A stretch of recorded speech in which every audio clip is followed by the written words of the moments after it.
Oh, what is that? What's that? That's the button do? audio. No one could hear us.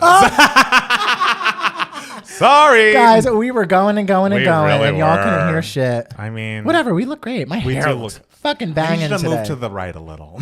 Okay, now we look great. Now we look great. We look more censored. Censor, darling. How are we censor doing? ourselves. What is going All on? right, I'm gonna post this on the Instagram. You should post it on the Oh, Instagram. I should, shouldn't I? Okay. Oh, y'all. Don't worry. We got the audio going.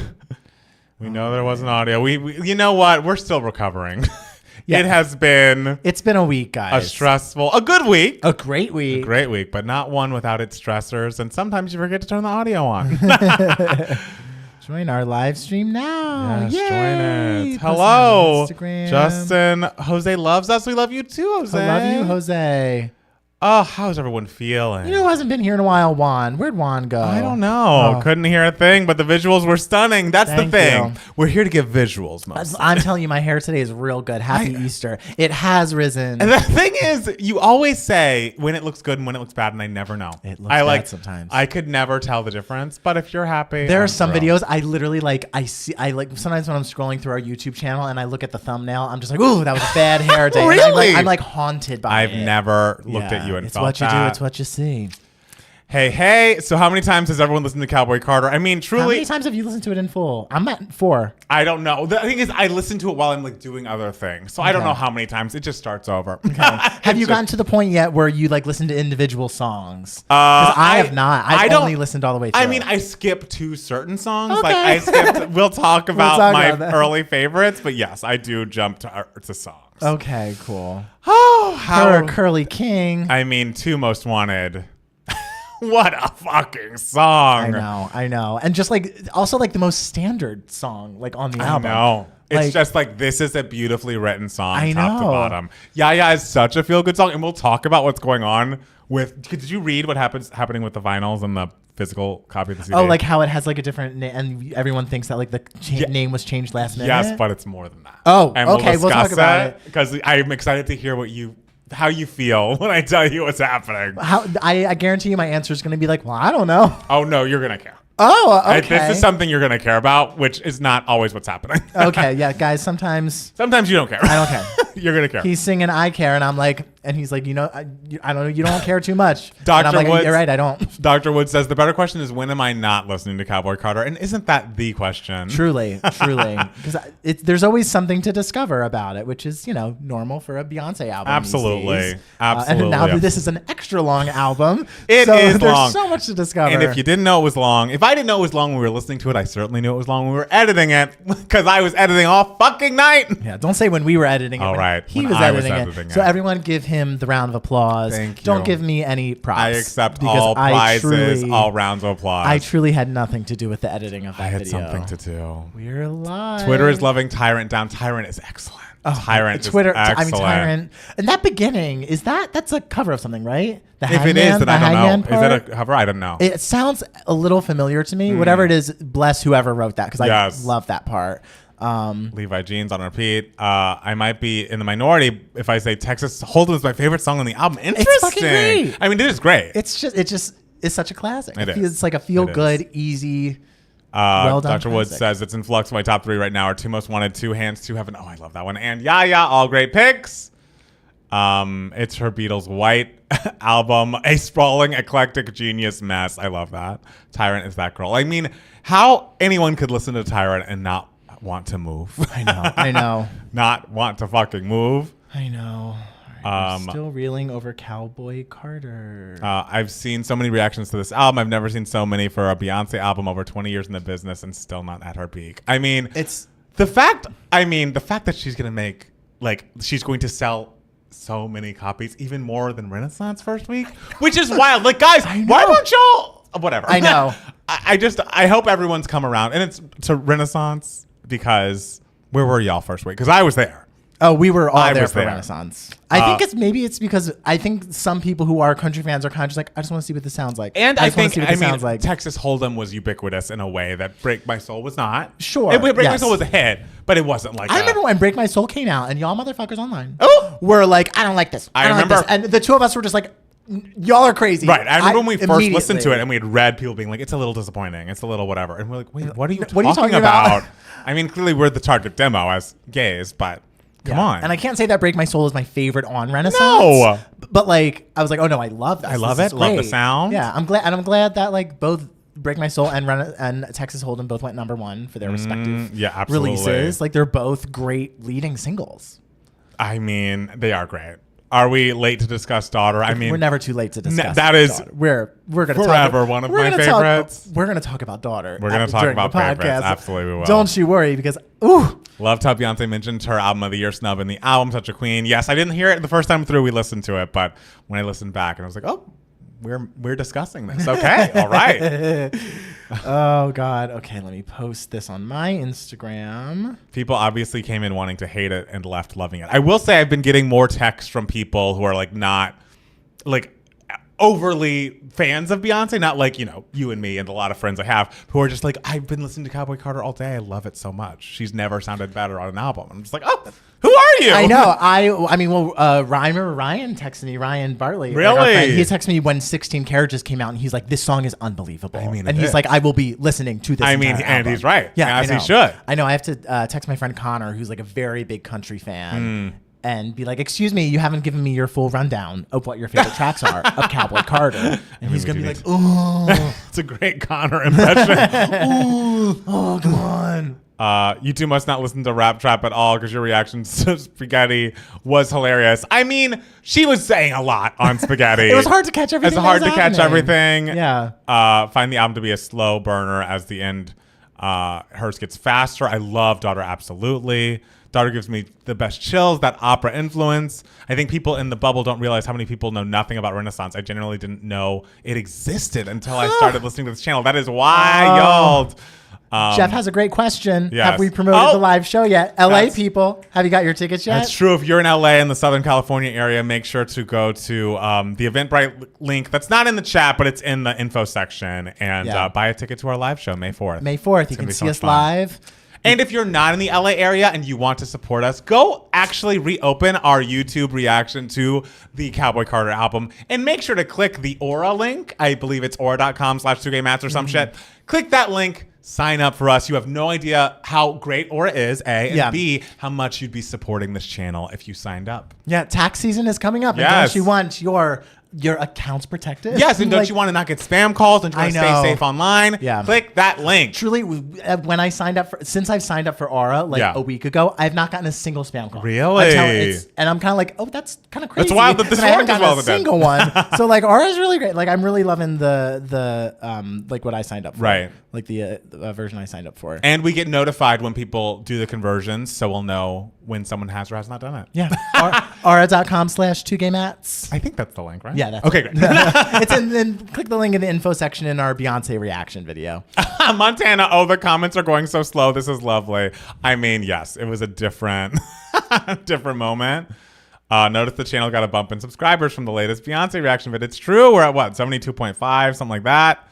We have the dream of getting to 100K. I think it's going to happen for us. That's our dream. Pray for us. Tell your friends who love pop music. Her breath control on Spaghetti was amazing. Absolutely, it was. Are you guys going to do a live show in Toronto, Canada? No plans to as of yet, but I'd love to go. I've never been to Canada. I've been to Canada, but only as a kid. We did when I was in the Atlanta Boy Choir. Oh, that's right. We did a trip to Nova Scotia over the summer. Ooh, that's fancy. It was Nova very Scotia. nice. It was very nice. Yeah. So I mean, I feel like ever since Cowboy Carter has come out, I feel like I've been like floating on a cloud because again, we'll talk about it. Haven't slept a lot since then any night, but certainly not that first night. No. Certainly what not time that did you first go to? night. I mean, you'll say it in the podcast. I'll say it in the podcast, but you wouldn't call the time nighttime anymore. That's what we'll say. You know, but it's lovely watching the sunrise. It's very romantic. You had a nice romantic dawn with yourself. I did, absolutely. 20 years of Demita Joe, and Janet said she has some surprises to celebrate that. I saw that too. Okay. Are the Mats attending Funny Girl? I am. Oh, you are? I am, Are yeah. you? Jackson and I have tickets to see Funny Girl, I believe in April sometime. All right.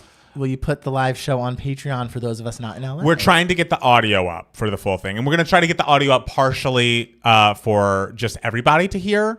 But the goal is to have the full show audio on Patreon. But we haven't done our like rehearsal of the show and like how all that those connections are going to work. We'll keep you posted about how that goes. Palmer, the way you clocked Ray's influence on Riverdance was very impressive. I was shocked when people were like, "Oh, she actually co-wrote it." I was like, "Oh." Everyone in the comments was just like, "Oh, this girl knows her shit." I do know my shit. Just being in the Discord and seeing half the Americans still awake throughout my early evening was wild. It was a crazy night. I wish we'd got Seed first. And then Renaissance. Feels like more of a natural progression that way. I go back. I kind of like how Renaissance was the first one, just because it's such a joyful beginning. Yes, it's such a joyful opening. Yes, as far as the trilogy goes. And I get why she was like, after the pandemic, I feel like we need some dance music for people. Like, I was happy to dance at that time, and I feel like if Cowboy Carter came out right after Lemonade, it would be a little similar to Lemonade, whereas Renaissance was so different from Lemonade. It was. But then again, I do also see like maybe wanting to separate the country one and the rock one, because country and rock sometimes, could go a little hand in hand. So maybe she wanted to have that be the two bread pieces and Renaissance be the center. Right. I don't know. I'm just happy that we got both. I'm just happy we have I'm just happy that we got both. So you can nitpick and like. And Steele was not always a believer in Act 2. I always was. I was like, this isn't happening. I'm still a believer in the visuals. Whenever they come, I believe they'll be here. Yeah, so maybe that's why the visuals haven't come out. Yeah, she had been planning visuals for Cowboy. I know, it could have been that. So what is she gonna do with I don't know. I bet know. 2 years after this rock album comes out, she's gonna release like a 4-hour saga of just visuals. Yes, I'm ready. Don't play any B songs on the live show or her agents will cut it. I mean, we're going to play them at the live show. We're going to play a lot of shit. We're going to play some music videos that you'd be able to, hear them being played on the Patreon and not on your regular podcasts or YouTube feeds, because we like that our things stay up, you know? Palmer, what's your favorite Mariah track out of all of her albums? There's a song called Outside at the end of Butterfly. You'll always be somewhere on the outside. Perfect. A perfect song. Oh, a perfect album. Literally a perfect album. Isn't it? Like Butterfly is just Mariah's perfect album. Truly it is. Yeah. Yes. The visuals maybe will come out for when all 3 acts are out, but that means they aren't coming until 2027. I can wait. I'll still be around. Beyonce and Dolly are my number 1 and 2, and this album healed me. Wow. Good day for you, I know, Jake. That's a great day for you. That's beautiful. You're having a good time. Would y'all gag if B did a collab with Paul McCartney and Ringo and it's called Black Beetle? No. I mean, I think it was cool. I think it was cool. But but if Beyonce did you would gag over it. No, I'd be like, oh, wow. You'd be like, wow, the power. Yes, look at that. Yeah. And if the song is great, then it's like, okay, I'm gagging over the song. Exactly. If the song is great, yes. Yeah. Daydream is a great album. Music first, absolutely. Renaissance was a very sonically consistent epic. Cowboy Carter is a messy masterpiece. Cowboy Carter is more... sprawling. Yes. I was going to say all over the place, but all over the place makes it sound like it wasn't intentional. Yeah. But it was. Yeah. It's sprawling. Yeah. I've always loved Mariah's bonus track songs like that came at the very end and were super introspective and vulnerable.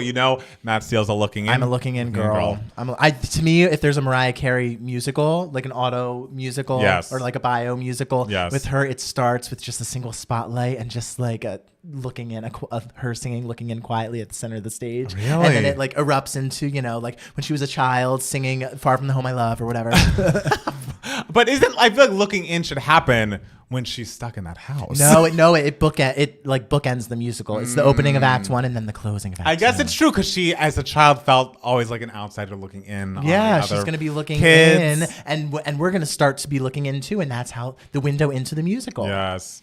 April is by far my favorite track of all time, especially your performance on Oprah. Yes, that is an incredible. Butterfly is an incredible song. And did I sing Butterfly at my 5th grade graduation? Yes, I did. Yes, you did. Was I the only soloist? Yes, I was. You were. Did my teacher ask if I wanted to lower the octave, and I said no? No, you didn't. I did. Oh, you did? I didn't lower the octave, but she asked if I wanted to. Oh, if you wanted to lower the octave, not lower the key. No, just like go down the octave and sing it. And I was like, no. Good for you. My voice hasn't changed yet. That's like, I will say it was so damn rude when like women teachers and they're like, boys are singing and everything. Yes. And they ask like boys whose voices haven't changed yet, and they're just like, can't you sing it down the octave? And it's like, No.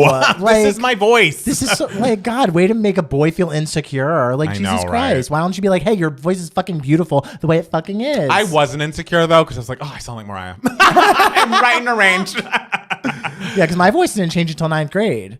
And so I always forget that about you. But then I see a picture of you. I think was it in Cinderella or something? In 8th grade. And you are like I'm an itty bitty baby. You have to see this picture. It's like Matt Steele is, not the tallest person now, but you were like Cinderella was a foot taller than me. It was my Iconic. friend, one of my best friends, Eileen. She was a foot taller than me. I sang everything in her octave and everything. And it was a sleigh. Oh, it was a fucking sleigh. Middle school was like my cutest era. I was so fucking cute in middle school. I feel like no one has like no one ever says that. A, no one says that, and B, no one's ever been more upset by puberty than you. I wasn't upset by. Puberty was very fine. The hard part of puberty wasn't like the actual like, oh, my emotions and my body. No, it was your voice it was my changing. voice changing. You did That not was when like I was that. because like in 8th grade, girl, I was booking shit. I was booking shit in New York City. I was booking shit. I was so castable, and that because I was like small enough to like seem very young, Yes. but I was, a 13-year-old. Yes, So so you I could, had like- I wasn't like, a 9-year-old trying to act. I was Right. like a person who could actually read the script, like trying to act and everything. So like, but then when my voice changed, I was just like, this is it. This is my flop era. This is my flop But look era. at you coming out of it now. Yeah, am I still like singing professionally? No, but you're on camera. I am on camera. 66,000 people have watched you react to Beyonce Knowles in a day. I know. So it's good. Montana says, Mama Steele, please send the Cinderella Oh. picture through. You know what? brilliant. I could get some Cinderella footage on Patreon Please. if y'all would like to The see people want to it. see. I mean, people are still waiting for your Taylor Swift breakdown on I know, Patreon. I keep forgetting to send that. Wait, so your voice was higher before puberty? Yeah, that's for boys. That's what happens. Yeah. It's like you have a higher voice, and then your voice changes. Like the vocal changes that you go down a bit. And then we become the masked dudes that we are. That, it now. wasn't. My initial voice change was upsetting, but luckily my voice like trended upwards pitch wise after that. Because like when it first happened, I was like, oh no, my highest note's like an F sharp, and now my highest note on like a great day. B flat. Hey, bitch. A probably is the healthy highest note I have. But Okay. I like to push. Who it. needs to be healthy, Who bitch? needs to be healthy? Give yourself those notes. It means that you're a seasoned professional. I will say that like the F sharp, like I struggled with a lot in college. Like my voice wasn't done changing until probably after I graduated college. Right. And then as time went on, I'm just like, oh no, I can do like an F sharp and like love a G that. and everything. Like, so I feel like I didn't settle into my voice until relatively recently. that I wasn't upset because my voice was lower. I was upset because like I couldn't the note without it being like like Oh. it was so because when your voice changes it like it's hard to sustain a note without it like warbling. So that's what I was upset about. Right. And I was upset because I couldn't sing all my favorite show tunes in the girls' octaves. I know that's hard. Matt, you got to do a Beyonce bracket video for her best album now that we have 8 albums. Ooh, that'd be a fucking bloodbath. Yeah. First round, I think we can get through. Oh sure, of course. Yes. That final 4 though. What do you fucking yeah, we're do? fucked. We are fucked. I'm trying to even think what I would be going. I mean, I have 2 that I'd be going in fighting for. And I guess we'll have to wait for the video. I don't want to spoil it, but Okay. Jeff says we're still waiting for the Devo's watch along. Yeah, we are. yeah, we are. We are, aren't we? Yeah. Blah blah blah. You totally called out that Ray credit on Riverdance. Thank you. Blah, blah, blah. Don't think we'll ever see another Rihanna album. I believe. I mean, I'm a believer. we could. I think we will. Not for a while. I could see this. I mean, I hope it's This next year, so we year? have something else to talk about next year. True. I'm telling you, next year we're just going to be brackets only. I know. We'll have to rename the Literally, show. the bracket fucking channel, only. the 2 gay brackets. Oh my! No, Taylor will release something. Jeff says something wrong yet again. What did he say? That self-titled will be the first chop of Beyonce's albums. No, Girl, no. It wouldn't win, but it wouldn't be the first. It wouldn't win, job. but it wouldn't be the first chop. Sorry. Yeah, you better be sorry, Jeff. Yeah. Yeah, it's right, this wave. Also, this wave wrote on Patreon, like, I had to sign up for this shit because, like, y'all were taking too long. It's like, we weren't taking too long. It, like, literally was blocked. It's not our fault, guys. It got unblocked all by itself. And it also unblocked the, like, live stream version of the did video, it? too. Yeah, I had to make it private. I was like, don't watch this. Yeah, if you want to see the full live Yes. stream, then you can see that on Patreon. as Okay, well, but- this is as of right now, Phoenix Flames. Are you okay with answering guys Renaissance or Cowboy Carter? Or should we wait until the podcast? We can wait till the podcast. Okay. Also, I love how we are praising Cowboy Carter so much we forgot to say Happy Easter. Oh yeah, Happy Easter. Happy Easter. It is a Yes. lovely, lovely Easter day. Top 5 on Cowboy Carter. We'll talk about it. We will talk about We'll talk a lot about Cowboy Carter. I mean, on this of course, how could we podcast, not? You know.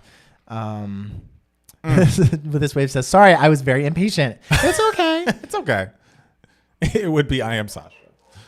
Hello from Italy at 3:50 p.m. Hello. Thank you so much for joining. I love that. Maybe the Italian viewership will go up post like the Italian aria moment in Daughter. Oh yeah, That'd the be Italians cool. love Daughter. I mean, fuck that. We'll talk about it. It's a great song. That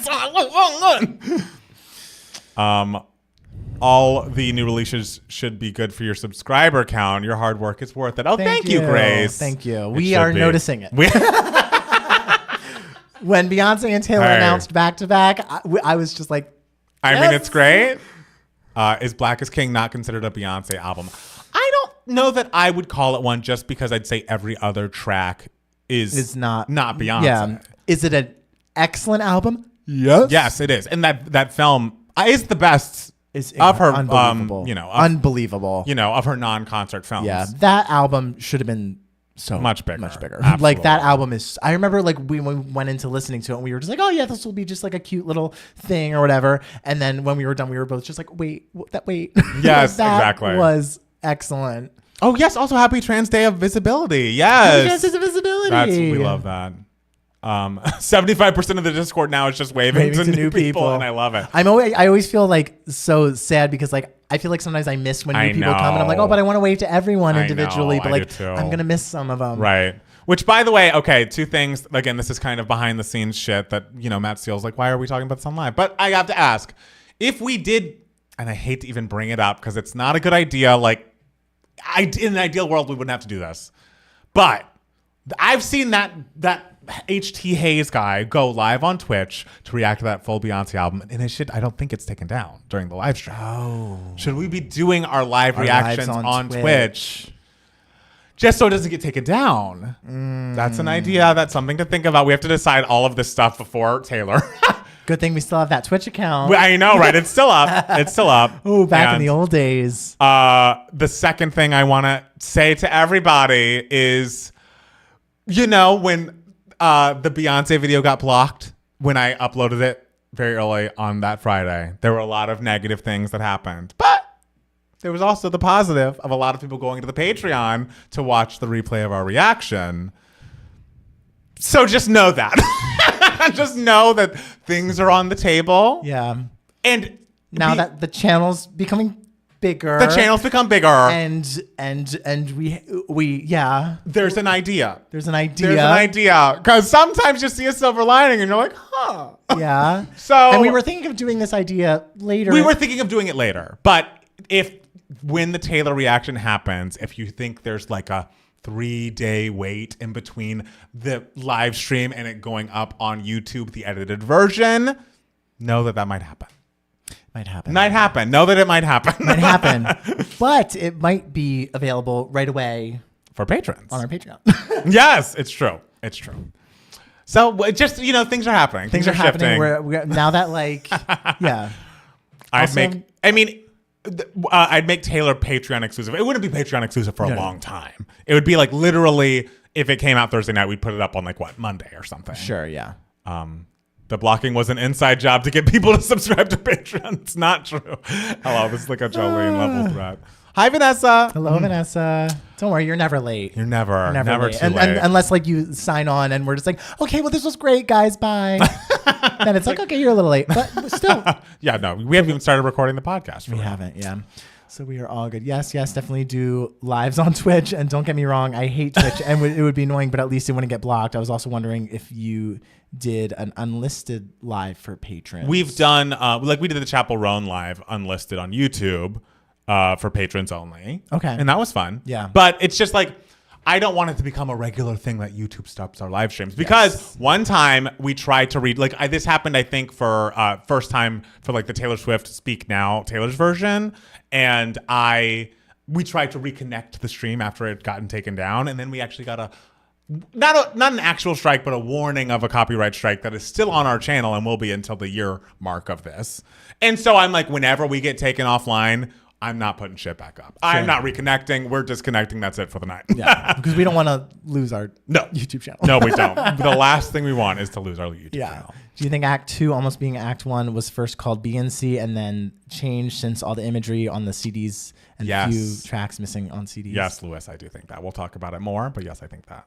I'm a Twitch stan. Kathy's rejoice. I know. I knew Michael Smith, the only person who liked when we were on Twitch, was going to be over the moon at this idea. Two Hands to Heaven sounds like Find Your Way Back. Both great songs. I love both those songs. It did make me join Patreon after I kept forgetting to do it, so it's not a bad idea. Thank you, This Way. Oh, thank you. You can stream it on both at the same time if YouTube fails Twitch. I also wonder about streaming on TikTok. But I don't know. I mean, I'd have to try it. But it's like, would we have a vertical video for TikTok? That's what I'm saying. A vertical video. How do we make sure the audio from the computer gets to TikTok? Yeah, but people go live on TikTok a lot and it's good. Well, whatever. Palmer has Obsessed by Olivia Grown in You because I love it. No. It hasn't. I don't dislike it. I don't hate it. I haven't listened to it. Again, I always go right to the other tracks. Yes, exactly. So happy I got to watch it before it was taken down. Yay. No, not TikTok. I don't think TikTok, at least in the I refuse Grace. Hard lines. Drawn hard lines. Montana. Okay, the girls don't want TikTok. We love, this is why we have to have interactive moments with you all. Yeah. Because we love to know what people will and won't do. No, people besides Michael Smith aren't excited about Twitch, but we'll do it. But we'll not do TikTok. Anything but TikTok. Wait, so Act 3 will be on Twitch. By the way, hi, Mads. Hi, No Angel. I don't know. We don't know. I mean, Act 3 is like a year and a half from now, guys. So a lot. Lord knows we could be at Madison Square Garden reacting to it for Act 3. You never know. That's if you become patrons and also get your 2-week free trial with Laura. Not okay. How do you guys sit up straight for that long? I'm not noticing my posture because I'm so excited about B. Yeah. So how many times have you listened to Cowboy Carter this weekend? I don't know. When's the next Mariah album? Maybe next year, so your channel won't go down. I think it'll be this year. I absolutely hate TikTok. You deserve all the success. You really know what you're talking about, unlike many other reactors. Oh, thank you so much. I mean, he guessed Ray. That was that was truly a guess. So, I mean, I'm proud that it happened. That was a feeling. It was a feeling. It was a hypothesis. No way I'll join TikTok. I mean, if everything happens in the Senate, we might not even have TikTok by the time this comes up. So it's probably a non-issue. You guys should do an album. I mean, there are going to be more album brackets once we get through all this new music. Because the album brackets are fun, even though everyone got mad at me or whomever at the flop bracket. That was very fun. We mostly got mad at each other. We did. I just love the people who haven't been on the channel for that long. And it's like, are you guys really mad? You guys are being so, he's being so mean to you. But it's like guys, that's the point. We were way meaner to each other when we first started. Oh, absolutely. We were so rude to each other. And the thing is, it's fun, but I know that it makes people uncomfortable. So we dialed it back, you know? We could take the note, but only to a point. And also, the whole point of the channel is, this is how, gays talk about stuff. This is how gay friends talk. If you get a group of 8 gay guys talking about pop music, they're screaming at each other. Yes. About various different things. And the topic is changing every 5 seconds. That's what happens. So. Yeah. So that's what the channel is based on. We are 2 gay men. And so we're going to argue.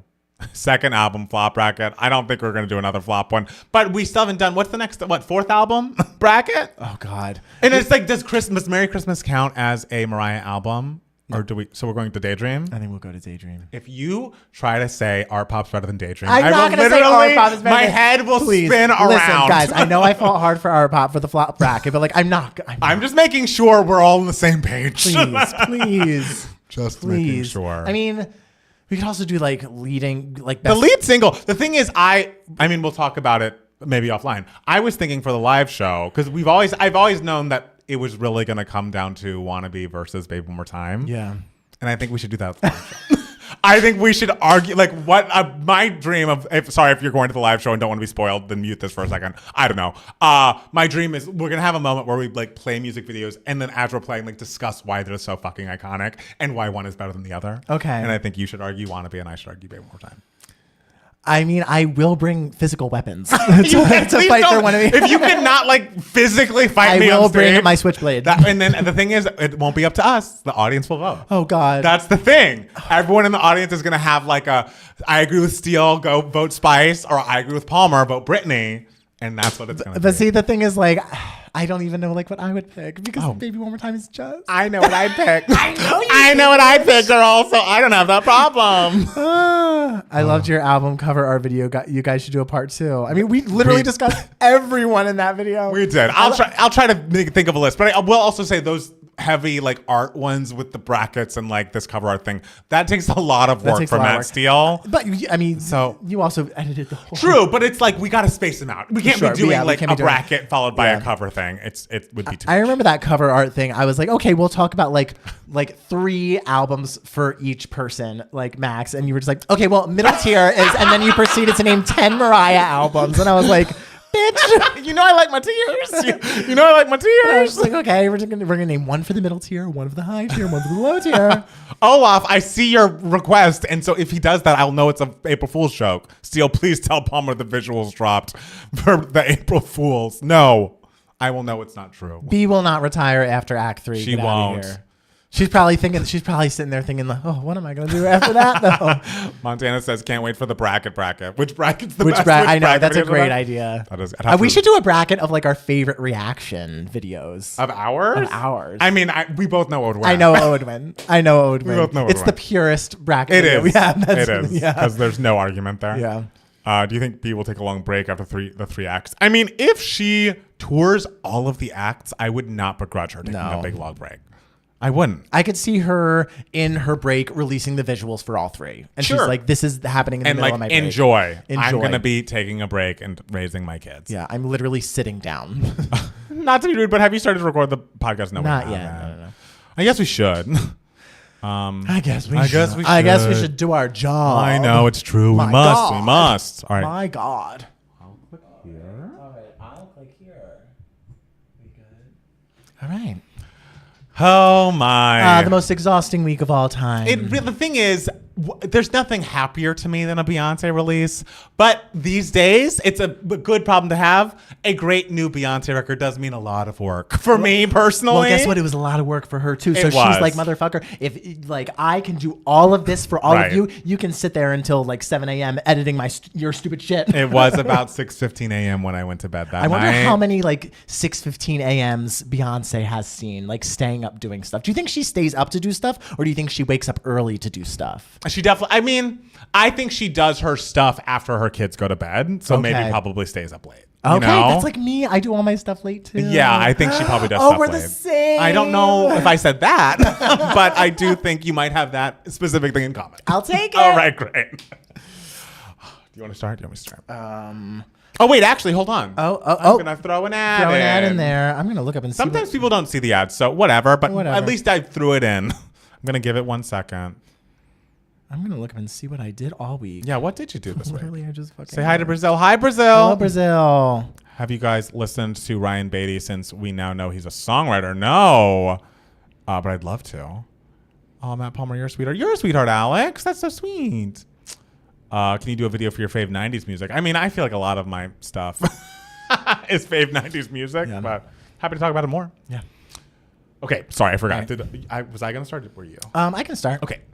Hey everybody, welcome back to another Two Gay Mats podcast. It's Matt Steele. And it's Matt Palmer. And happy Easter. Happy Easter With all to this you. Beyonce hubbub. I'm just I like, know. what about Easter and all that fun stuff? Yes, lest we forget, it is Easter and also Trans Day of Visibility. Yes. So we love both of those things. We love holidays. We love holidays. We love days where multiple holidays fall. Absolutely. Like June 19th is both Juneteenth and my birthday. That's true. And also sometimes Father's Day. Oh, that's the big 3, as they say. The big 3, the trio. It's Act 1, Act 2, Act 3. That's what they. So on June 19th is the Beyonce of dates. Sure, I'll go with that. I'm happy with that. Yes. So wait, just before we get started into our weeks, because a lot of our weeks were Beyonce, how many times do you think you've heard Cowboy Carter in full? In full, 4 times. Wow. 4 times. I've listened to it all the way in full. I have not yet gotten to the point where I'm listening to songs individually because I'm like, no, I need to experience the full thing. I have the last listen, I did listen to it in like 4 different chunks. Mm-hmm. Like I got back in my car. And That's fair. Or like had to stop it and everything, and I restarted it when I got back in, blah, blah, blah. You know, but it's always been like in full.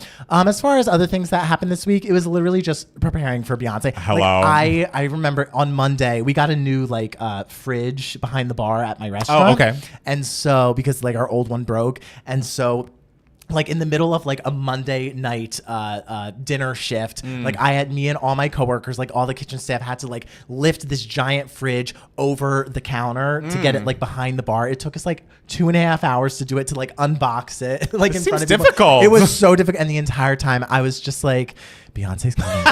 Beyonce's coming. I just have to get through this. That's the right attitude. Thank you. And thank you to Beyonce for giving us something to look forward to get us through this moment. Truly. Where we're installing a fridge or because whatever. if it was not Beyonce week, I would have walked. I would have been like, I fucking quit. This is a disaster. I don't think you should quit. But you know, it's fine. Other than that, I don't know. I saw a movie. I worked today. I didn't really get to celebrate Easter because I feel like I've worked every Easter for the last 12 years. I mean, Sunday's a work day for you generally, it is right? interesting though, because like since I was talking about this with like some of my coworkers and some of my like regulars that came in today, I was just like, it's so interesting. Like I feel like they don't celebrate Easter on the West Coast the same way they do like on the East Coast. I could see that. You're from Atlanta. I'm from Atlanta. And you know, Easter's like big in the South. Like y'all go out, y'all put on the dresses. Y'all I do mean, the I hunts. don't know that I'm putting on dresses and like dressing up for Easter back But at like home. when you were like when I was a little, kid, it was a yes. culture. Yes. Like, and in the Northeast, like I'm from Jersey, so like Easter was a very big deal. Like Easter egg hunts were literally like the entirety of Lent. Like every Saturday and Sunday in the weeks of Lent leading up to Easter, there was an Easter egg hunt somewhere in the town. So do you think you'd go to multiple Easter egg hunts? I would go on at during least, the same year? Yeah, I would go on like 5-6 Easter egg hunts a year. I didn't do that. And like families would host Easter egg hunts. Like my mom throws a big Easter egg hunt for like my friends' kids and my brother's friends' kids and like her friends' kids and everything. Like probably like 2 weeks before Easter usually, and it's like a big thing. But like out here, I don't know if I've seen an Easter egg.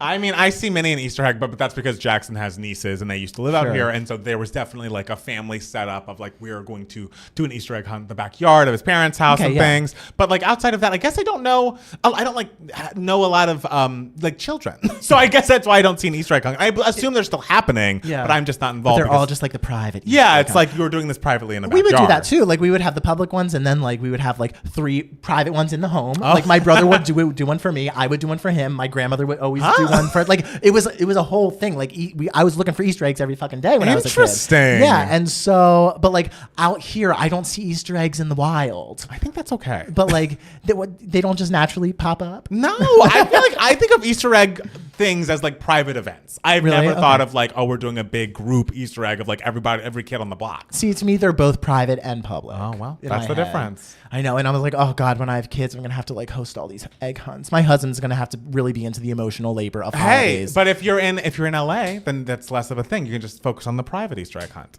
That's true, I guess. I know. All right. Well, while I was discussing that with my coworkers and everything, what were you doing this week, Matt Palmer? I mean, it was similar to you. I was very much preparing for Cowboy Carter. If you're just a podcast listener, we on our YouTube channel like react to albums that are big as they come out live on YouTube. And so we did that for the new Beyonce release, Cowboy Carter. And I was like, okay, she released this track list. There are 27 bubbles here. There's no way there are 27 tracks. There were 27 tracks. And so the night of, I went back and like went through our recording, and basically I have to edit it for YouTube for when you put it up as a video, because it's like you don't want to be playing the full song because that is copyright infringement and it will most likely get blocked. It's like the whole point of our reaction is not to be like, oh, you should watch us instead of listening to the Cowboy Carter. It's just like, these are our thoughts as we're hearing the songs, hence why we cut the things up. But cutting the things up, getting everything lined up, because we're listening on headphones and lining up the song to where we're listening to them on the headphones. Like, it just takes... That's the biggest bitch, is finding out like where in our recording process, in our ears, the song has started. So that's why like when a song starts on the live, like we start to try to sing the chorus or snap or something. something. So that's just, again, some BTS. So again, I was up until 6:15 in the morning, and like in the night since then, like I went and saw my friend Joe last night, or 2 nights ago. We went over there and played some video games and helped him. He does pottery, he does ceramics, and he's putting together a beautiful website. And so I brought the nice camera we use for 2K Mats to film some content for his website that's coming up. And then we played some video games after that. And then last night we went out with some of Jackson's cousins. One of his young Gen Z cousins turned 21. And so we wanted to celebrate and took him out to, and he had a sip of beer. He thought it tasted soapy. So wasn't in love with it. But it was very fun to go out with them. But again, long story short, I've not gotten a great night of sleep since Cowboy Carter has been released. But you look good. Thank you so much. I'm glad that I still have a face. But tonight Will I be taking sleeping pills to make sure I get Yes. 8+ fucking hours? Absolutely. Ooh, what's your sleeping pill of choice? It's the over-the-counter CVS. Hey. Just like a classically named sleep aid. Love that. And so I pop those 2 pills. That's better than some friends I have. They're just like, oh yeah, I just take NyQuil before I go to bed every night. And I'm like, ah! That's wild because it's like they make ZQuil for this purpose. I can't. Why NyQuil? I have a friend who literally like, she's like, oh, I have to take NyQuil because her body has gotten so dependent on it. She's like, I have to take NyQuil every night before you go to sleep. And I'm just like, oh, that's your liver. I like, know. That's like my nightmare. It's like, I don't want to even get addicted to my CVS, low grade sleep aid. Mm-hmm. So that's why I don't take it all the time. But sometimes my body just gets in a rhythm and it's like, oh, you've been sleeping only 5 hours a night and you're alive. So we'll just keep up with that. And so I went to bed at a normal time last night, woke up at 6:55 and it was like, body, how dare. How dare. So tonight, that will not be the story.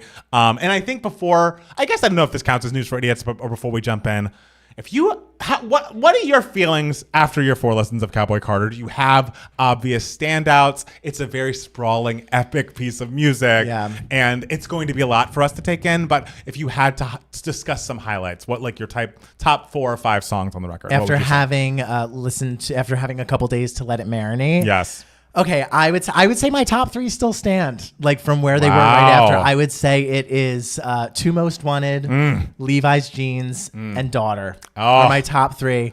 As far as what else would round out my top 5, I just think that intro is so exciting. It is exciting. And so epic and just such a brilliant way to lead into the album. So I would put American Requiem in my top 5. Oh. And I get it's kind of hard to say because 16 Carriages has been with us for so long. When a song is released a long time before an album begins, you kind of sometimes forget that it's a part of the album because you're so excited for the new songs. But 16 Carriages has to be in my top 5, I think. All right. Especially, I think that opening, all the American Requiem transitioning into Blackbird, transitioning into 16 Carriages. Brilliant. So subtle and gorgeous. Something about the way those 3 songs just transform into each other is such a beautiful way to open a Beyonce country album. Yes. I'm trying to think of what else might slip. I do have an affinity for Alligator Tears. Oh, interesting. I am into Alligator Tears. Yeah, go through. But also Tyrant. I would maybe put Tyrant above Alligator Tears. I know I'm giving you top 7 right now, but those might replace something in my top 5 at some point. Those 2. You know what song that you've mentioned and that people love in the ether that I like, but I am just so not it's so not in my top 5? Levi's Jeans. Really? I'm this is cute and good and works and makes me smile. Mm-hmm. But that is when I listen to this album, and I've obviously listened to it all the way through a lot of times, but I've also listened and picked out songs that I want to hear as soon as possible again. And my top ones as of right now are Daughter. Just for Fun has jumped up so high for me. I think that's in my top 5. Absolutely. Yeah, absolutely is up there. Tyrant, Two Hands to Heaven might be up there too. But I even have an affinity for the Blackbird cover. I think is so beyond beautiful. Gorgeous. I just am so happy that we have a work of art from Beyonce that is so different from her last record, so different than what she's done ever in her career. It's so sprawling, it's so epic, and it's still so genius. You know, everything Beyonce does with her music is so intentional, and I just am so happy we get to live through it. And I thought there were so many new things to discover, with Renaissance and everything. But now I look at the Renaissance track list, and I'm just this is so few tracks. I'm oh God, there's only 16 songs. That's so short. It's a blip. This album could have, again, a perfect album. We could have trimmed it a bit. Just a little. Sure. I think, especially, but the thing is, because by the end, you kind of get a little okay. Yes. Okay. Overwhelmed. It becomes a little overwhelming, especially because the last couple songs are pretty vibey. Yeah. Especially River Dance into Two Hands to Heaven. They're both pretty vibey, introspective tracks that I would sort of compare to Love Drought a little bit. Love Drought's not as doesn't have the beats that those other two have, but sort of the introspective vibey moments. And so I'm kind of just and having them, they're both on their own individually, really great. Yeah. But having them back to back, end at the end of a very long It album. kind of makes them feel like one giant song. It kind of makes them feel like a little long, which makes me feel bad because like they're both so good, and the way they transition into each other is brilliant, stunning. Yeah. I honestly think like maybe if we trimmed like a minute off of one and a minute off of the other, and made that the track that was two songs or multiple songs put together, like the Sweet Honey, I think that would have kind of been like a pretty good idea. I guess that's like the only like criticism for the album as a whole. And it's funny because I hear people comparing this out when it first came out. They were like, "Oh, this is such a Lemonade style album." But honestly, I think this album you can compare it to Self-Titled so well in the sense that like there are so many like small tracks that are like thrown in there just to give it like a narrative and like flair, right? And like songs that are like a minute and a half. Like Self-Titled has like Bow Down, which is like what, like a minute and a half, and it's thrown in Beyonce and like Beyonce, like that kind of stuff. I feel like the attitude of Cowboy Carter is kind of similar. The attitude and like the narrative style of Cowboy Carter is very similar to the narrative and attitude of Self-Titled, even though one is like more country, obviously. And so one of them has visuals, and one of them has visuals. Absolutely, they do. The invention of the visuals is Self-Titled. So yeah, I mean, it's the fact that she is like over a quarter of a century into her career. Yes. And she is still finding ways to not just make her own music exciting, but to make music in general exciting. Like even if there's one particular moment on this album that's like maybe not my vibe or not my bag, they're like that I'm not as interested in as like other albums, her like other albums or other parts of the album, I'm still kind of just like, but she has such a point of view and such a perspective that it doesn't matter because I am excited to experience it. Especially now when it's like so many artists want to make their 2.5 minute TikTok song that's just for the Spotify algorithm, and she has bucked all those trends, no pun intended. But she is like always putting her art first, and it is connecting in such a major way. I believe it, like that album release was the biggest day for Beyonce on Spotify ever. It is looking to sell 350,000 copies its first week. I believe a 100,000 copy increase from Renaissance, which is crazy to me because to me it feels like Renaissance was everywhere, but clearly Cowboy Carter is connecting to the general public in a way. And I think it's reaching new people because I feel like there are some people who maybe were just like, oh, Beyonce is maybe not for me, like, you know, who are more like country fans, or maybe people who are just like, you know, Beyonce, you know, I've never loved her, but like I just want to hear what this is. It's definitely going to invite some curiosity spins. Yeah, like the curiosity around this album, I think it's the album that people would be most curious about. Like, how's Beyonce going to do a country album? Right. And we have to remind them it's not a country album. It's a Beyonce album. And again, this is just knee-jerk reaction. It's only been days. Would you put Renaissance or Cowboy Carter above? Song for song, Renaissance is better. Yes. But also there are only 16 songs. There are 20. 16 is a normal length album. Actually, no. 16 is a long album. And you're like, there's only 16. But there is more like narrowing down and editing. Yes. And Cowboy Carter, like a lot of these songs, like or tracks on Cowboy Carter are like transition things or like what are they called, interludes, like stuff like that. So that's why there are so many tracks. But like still, like it is hard to sort of compare. Like if there's 27 tracks, of course there's going to be something that like isn't your favorite. You know, I would say because the thing is with Beyonce is like even if an album isn't like your favorite, there's still something that you admire about it more than the other albums. The thing that I am so obsessed with about this album is that I think it is the only Beyonce album where if you were to separate the ballads from the up-tempos, the ballads would win. Interesting. I think the ballads on Cowboy Carter are so phenomenal. And like the up-tempos are really great too, but like, and it makes sense because country music lends itself to more storytelling and everything, which like, hello, ballads, storytelling, it's what we love to hear. Yes. So I think it's kind of the only Beyonce album where I'm just like, oh, the ballads reign a little supreme over. And there are brilliant up-tempos. I mean, Yaya and Tyrant are the first two that come to mind. But I agree with you. I think this is the first time where the ballads are the superstars to me. As of this very moment, it's also hard with Renaissance where it's clearly she's speaking to Black queer people. So it's like that is just so for me that and also we're now at this point so familiar with Renaissance. Yes. Like whereas like there were some tracks when I first listened to Renaissance where I was like, oh, will I listen to Virgo's Groove a million times over and over again? It was a little long and everything, but now with Virgo's Groove I'm just like, oh no, it's perfect. Yeah, exactly. Nothing Couldn't live without it. Yeah. So, I think there might be like songcraft wise higher highs on Cowboy Carter. Sure. But again, it's a 27 track album with a lot of big swings. There are more songs or parts of songs that I'd regularly be like, I don't really need to hear this, versus I don't have anything like that on Renaissance. Sure. And it's just hard to beat an album that is so up tempo and so joyful and it's still interesting and layered and vocally impressive, even though, of course, the Cowboy Carter vocals are on another level. As of right now, I would say Renaissance, but Cowboy Carter is right up there and super impressive. It's just so sprawling that it's almost a more overwhelming listen. It's a more overwhelming listen, but that one that I'm kind of like, oh, do I maybe admire this more because it's such it's a much more ambitious piece to me. Maybe. Yes, it's true. Also, I will say maybe Cowboy Carter. Overall, I'm not going to say song for song, but I'm going to say overall, like starts a little stronger than Renaissance in terms of like the flow of the narrative of the each number.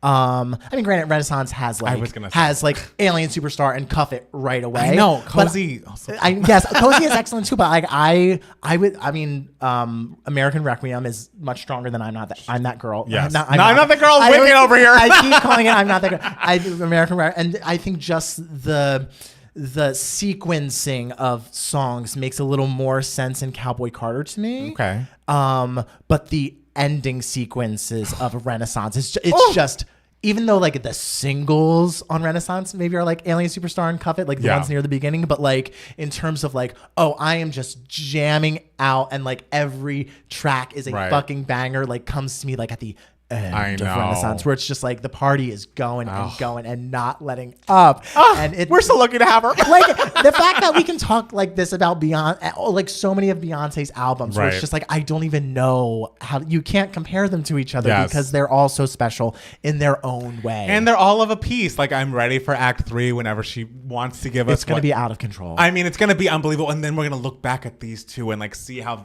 the puzzle pieces fit together. It's just a beautiful piece of artistry that I'm so glad that we are around to listen to. She's so good. She's the best. She's so good. I will say the first news story is obviously Cowboy Carter related. It's selling a bunch of copies, but those of us who pre-ordered Cowboy Carter physically, I bought the CD. It's on the way. The vinyls have been shipped and people have received them. They are missing I believe 5 tracks on the vinyl, including Spaghetti, Flamenco, The Linda Martell Show, Oh Louisiana, and Yaya. Yaya is not on the vinyl. Wow. Yaya's not on the CD. Well, also, like, I would think that, like, a vinyl sound with Yaya would sound really amazing. good. So there are a few. And Oh Louisiana. That's my favorite, like, actually, Flamenco and Oh Louisiana are my two. Oh, you don't like Flamenco? No, I do. I'm saying, that's too bad for you because they're gone. I think those are my two favorite, like, interlude songs. Yeah. Like, I think those are both so excellent. So yeah, the thing is, I understand why people are upset. And the thing is, when you look at the artwork on the limited edition vinyls, and I assume what the artwork's going to look like for the CD, it seems like Act 2 was originally going to be called Beyonce, which again, I've discussed what that means. It's, her clerical error. Some of her aunts and uncles have that last name when it should have been Beyonce. It was written wrong on birth certificates. But I am sad in a way because it's like, you know how much I love that BNC cover, the one with the braids and, where she's the Statue of Liberty. I love it so much. But it would be confusing to have an album in her discography called Beyonce and then one called Beyonce, you know? So I understand why the change was made. But so it's like, so that makes me wonder, were these interludes and songs added after these initial pressings happened?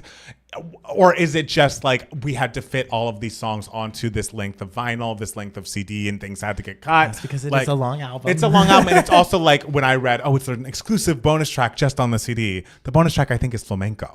Oh. So it's not like a new bonus track from what I understand. So we're going to see. I think a lot of the vinyl girls are very upset about this. Because it's like they're buying this product. They're expecting it to be the same as what's on streaming. I assume she's going to put out like a new edition of the vinyl with all the tracks at some point. I would would be a little perturbed myself, even though it's going to also, if you want to be a glass half full kind of girl, it's also going to be a collector's item. It's a limited edition collector's item that's almost a misprint. Like, she's obviously releasing it on purpose, but if you want to hold on to it and keep it wrapped up tight and sell it on eBay in 4 years after, not to be that girl wins album of the year, you would get a bunch of money for it. So like, everything's gonna be okay. But if I were a vinyl collector, I could see being annoyed that like we're not getting the full experience and the Yaya is missing. Sure. Oh. Yeah. I mean,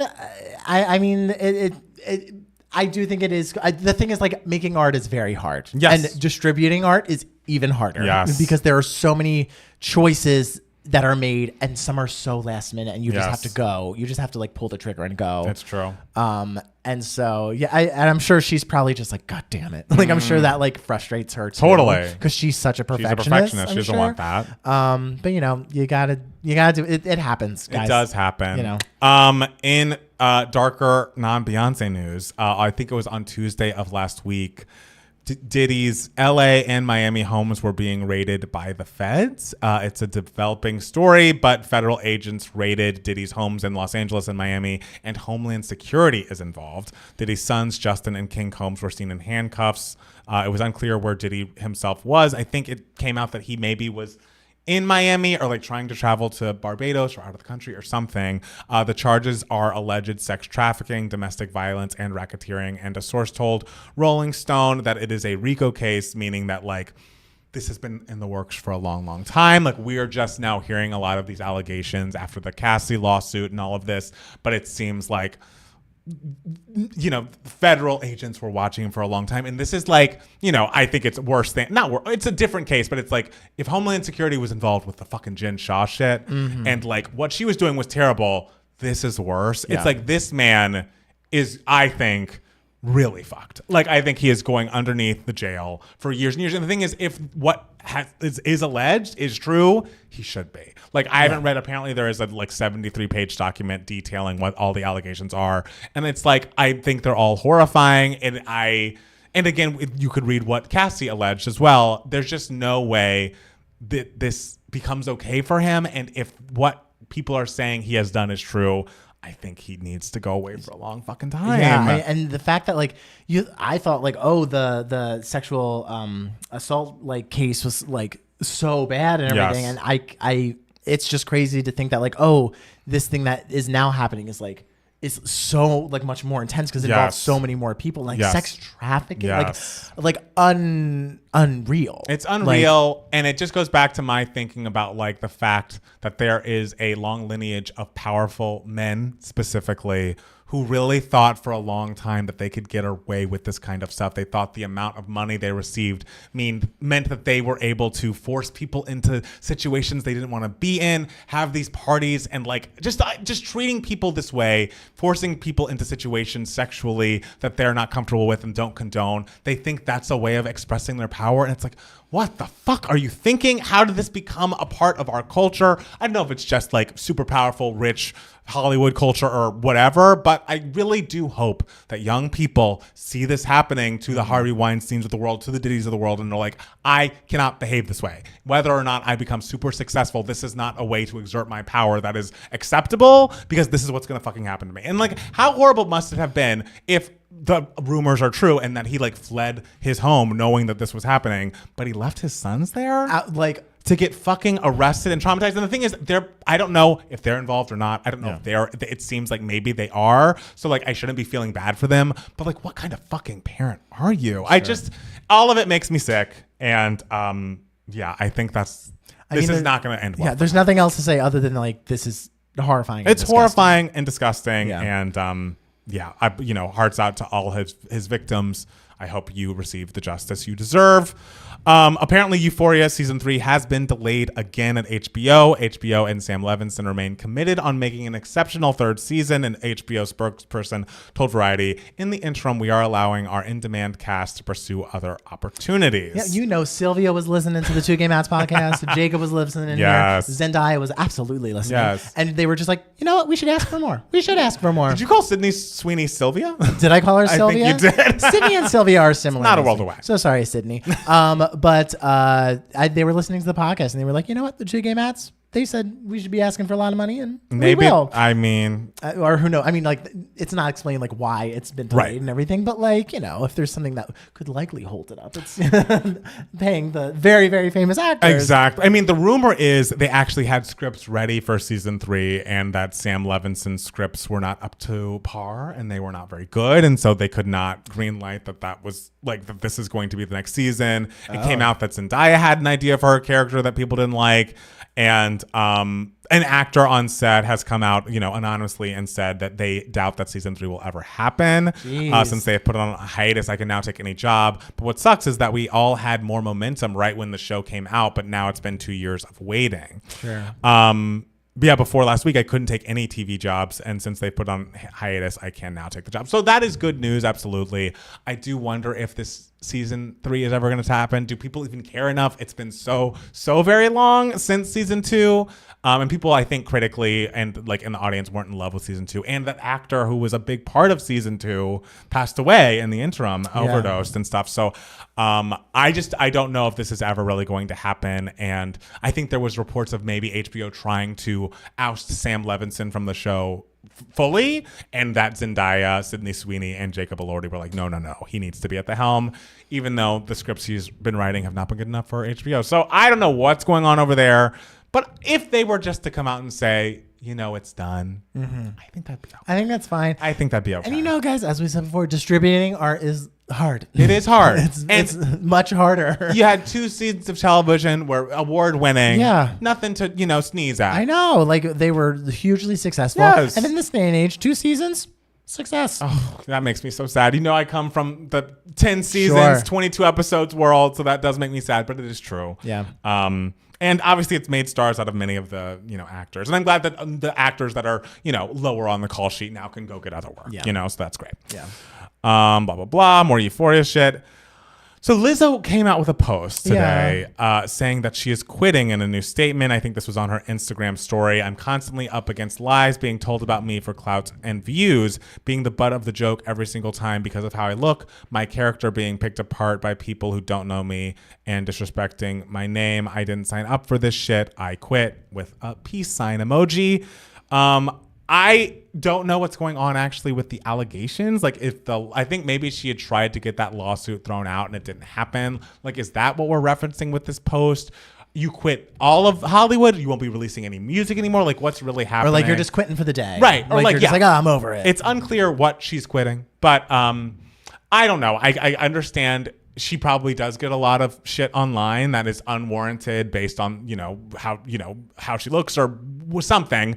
And a lot of that is unwarranted. But again, I remember reading about some of those lawsuits. And if what they were alleging was true, you deserve some of this pushback. So I don't know what's going on in like her mental state. I hope that she is safe. Yeah. But I also hope that if there are victims of Lizzo pushing them into situations they didn't want to be in, we've just discussed how that's not okay. So I don't know. Keep an eye out. I don't know if this is going to stick or if this is a real thing, but that's what she has told the people. Sure. Yeah. And I can't remember like people, because when were the allegations?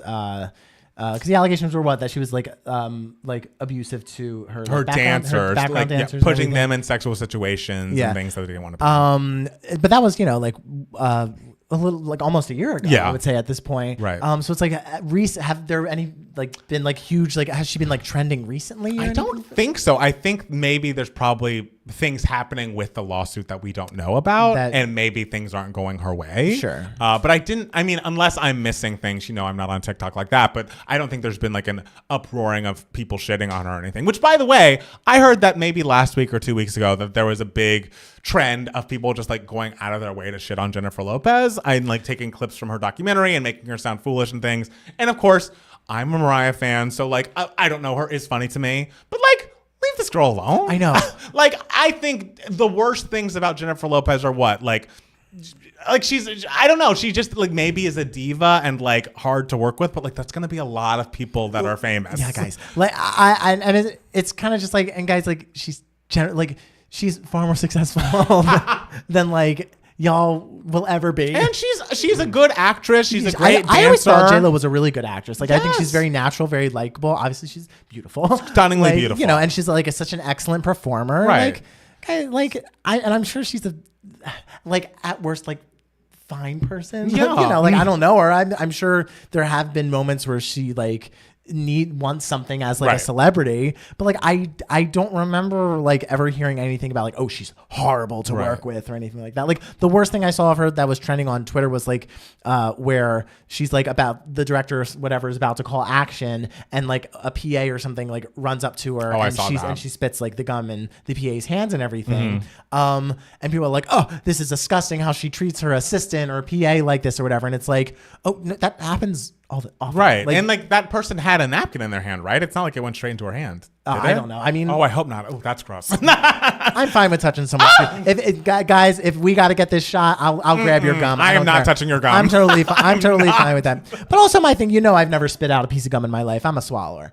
Oh, but Lord. I'm a swallower. Someone's going to take that and cut it guys, off. don't make everything I say sexual. I swallow my gum. Yes. I'm sorry. Okay. But I mean, that's not a crazy thing. I see it all the time. And like when you're like a PA, like you're just like, no, put it in my hand. I don't care. I just think the pylon of J-Lo can go from being harmless to being like, okay, you guys are doing a lot. And I think across that line, I think she has done some problematic things in my past. Like, I always do reference the fact that she says the N-word in the I'm Real remix, which is not okay. Okay, true. It was a long time ago and maybe I'll let it go. But I do think the pylon of her about this documentary and this movie that she paid for is a little unnecessary. Like she had a piece of art she wanted to make. She made it. Like that is commendable. Let J-Lo live. Let J-Lo live. Apparently that Lindsay Lohan and Jamie Lee Curtis Freaky Fridays sequel is actually happening.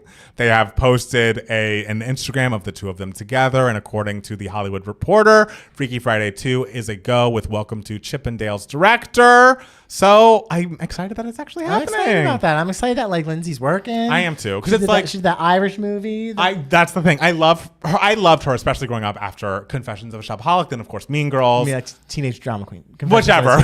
Confessions of a Shopaholic was another redhead, Isla Fisher. Oh, right. Whichever one it came out. We're redheads. We confess a lot. And I went to see it on a snow day in Atlanta, and I was like, I like that girl. Beautiful. Didn't see her be Fully Reloaded. I did see I Know Who Killed Me in theaters.